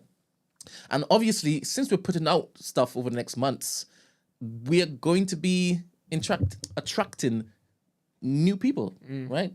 Who haven't seen what we've been doing, who would love to basically buy shares. So why not leave it open? Also, for those who are interested in doing direct debits every month, you can do it now. So it's something for everybody. But either which way, you all got what you wanted. There you go. Fernand's offered to help you with the Discord if that's something that you do. Yeah. Lovely. I can make him like moderator or something. Okay. Because I made Ed moderator, and Ed is so helpful. Yeah. So I'll make him a moderator too, and then he Ed's can basically work's do it. appreciated. Everyone's arguing on the thing about the Drake and Kendrick. Listen, Drake. I haven't finished what I'm doing. I don't know what we're My doing. apologies, sir. You could wait. TMB takes precedence, sir. All right. My apologies. So over the next few months, we're going to be deep diving a bit into the minds of the coalition founders. What are the coalition founders? These are all of the partners that you've probably seen on the pitch deck that are building this particular project with us. We've sent them all these envelopes with questions on it, just to, I guess, get them to answer quite a few questions that, a lot of people may want to know. I myself also would like to know, right? And obviously, when they send me the clips and whatnot, I polish it up, and put it out. So over the next few months, you're going to see a lot of content from us, especially from the collaborators, but you also see it from the founding team. So myself, Emmanuel, Danielle, Stephen, Moses, you're going to get questions answered from them. So y'all will get deeper insight into certain aspects of our thinking, our planning, our strategy, our passion, the nitty-gritty. And obviously with certain people's expertise, like Stephen, he's going to, speak on business and finance stuff. And then with me, obviously you'll get the good. Anyway, let me give you an example as to what you're going to be seeing from the coalition founders. We have 3 that are going to be dropping a little bit later today. Dope. Let me just see who I should go first. Okay, let me share the screen. Again, I'm really, really excited about these because a lot of people don't actually know that these particular people are stakeholders. What? Yeah, they may have just seen them in the video, but they don't know they're actually, building this alongside us. So it's really, really good, especially when it is that you're building this particular value proposition for investors. So anyway, let's see. Can you see the screen properly? Yeah. All right.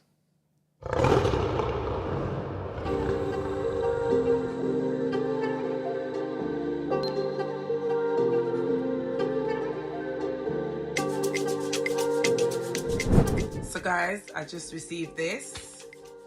Let's open it up and find out what's inside. So here are some questions from The New Black. So the first question is, as the creator and owner of one of the most influential and impactful brands in the world, why was it important for you to be part of building and owning a media powerhouse for Black Britain? Why did you say yes? First of all, you said that I'm the creator and owner of one of the most influential and impactful brands in the world. Please, I'm shy. But the reason why I said yes and the reason why I wanted to be a part of building The New Black is because I'm so fed up of complaining about the lack of representation in the mainstream media. In the industry that I'm in, there's also been a massive lack of representation over the years. So when I was presented with the opportunity to join something that was going to make a difference and wasn't just lip service, like I feel like we do lip service all the time. We talk about how we want to make change, but this gave me the opportunity to be the change that I wanted to see. So there was no shadow of a doubt that I was going to join this movement, and that's why I said yes.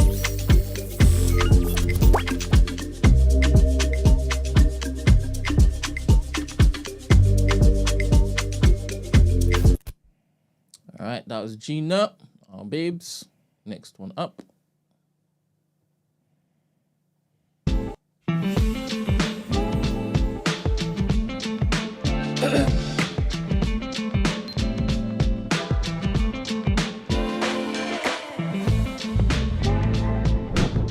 Yo, got a special delivery with TMB. I'll go up once. Okay. Some questions. I want to know, why was it important for you to be part of building a media powerhouse for Black Britain? Why did you say yes? It's important, man. It's important, man. We need our own. We need our own. You know what I'm trying to say? It's going to be the first of its kind. It's going to be massive. Black Britain, Black creators. You get me? We're pushing the culture. And I think it's about time we just take control of our own destiny. I was always going to say yes. You know, I'm a trailblazer and thing. Like, you know what I'm saying? Like, this is a legacy project for me. This is something that we need. We've been screaming for it for years. We've been dying for it. Whether you knew it or not, this is something we've been needing, you get me? So to be part of it, it was an honor. To be totally honest with you, I was always going to say yes.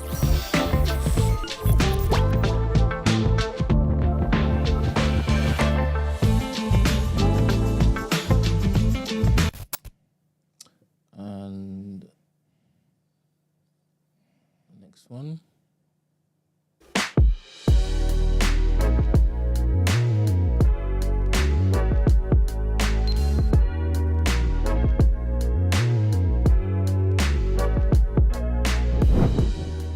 What's going on, people?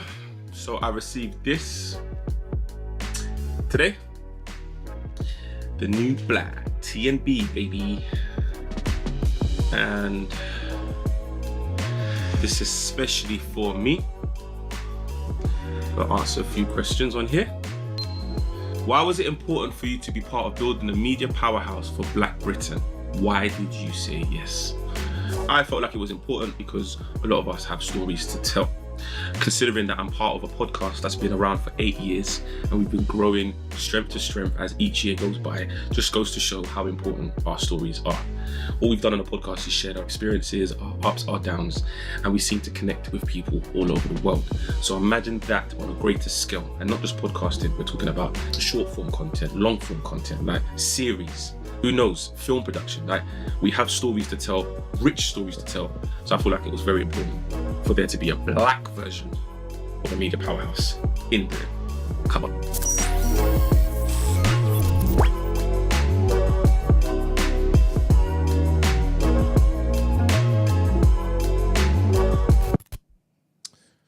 All right, and you guys have to bear with me. There's quite a lot of these collaborators, and they'll be coming in drips and drabs over the course of the next few weeks. So please, each time it is that you see a joint collab post with one of your favorite content creators, go support, share, like, tell a friend. This is inevitable. What we're building is inevitable. It needs to happen. It will happen. And we need for as many people to join us as possible. It's going to be amazing. 100%. Oh, all right, cool. I think today was a long day, man. We need to say never again. This is like, what, 4 hours? Yep. It was important though. Yeah, 100%. Every time you come in, it's important. The debate, 100%. 100%. Just as long as there's nobody who votes Tory, I'm good, man. I don't think anyone will vote Tory. Or reform. I don't think anyone will vote Tory. I don't think anyone will vote Tory. No, it was good. It was good. I hope we shed light on people because, let's face it, I don't think the majority of people actually read manifestos. They're quite long, pause. And I think it's important for them to understand, to get a summarized version of them. Hopefully we've swayed someone. And not to vote Labour because their mum and dad vote Labour. Or to vote Labour if they actually like Labour. Or to vote for the first time. 100%. Yeah. Let's take advantage of this, guys, man. But yeah, thank you, everyone. And yeah, get on this boat before you get left, man. True indeed. As much as you can change parts of the future with politics, the main thing is via ownership, guys. Economics should always be number one. You know what I'm saying? Vote TMB by investing in TMB. You know what I'm saying? And all the stuff that we're doing over here, man. You know what I'm saying? Like, we're looking to change everything. 100%. It may sound ambitious, but it's realistic, given the things that we have got planned. So, people, stay tuned. Tell a friend to tell a friend. You know what I'm saying? Let's do it. What's necessary, man? All right, beautiful people. See y'all tomorrow. It's gonna be a Peace. short one because I'm going Spotify. Peace, guys. Love. Later.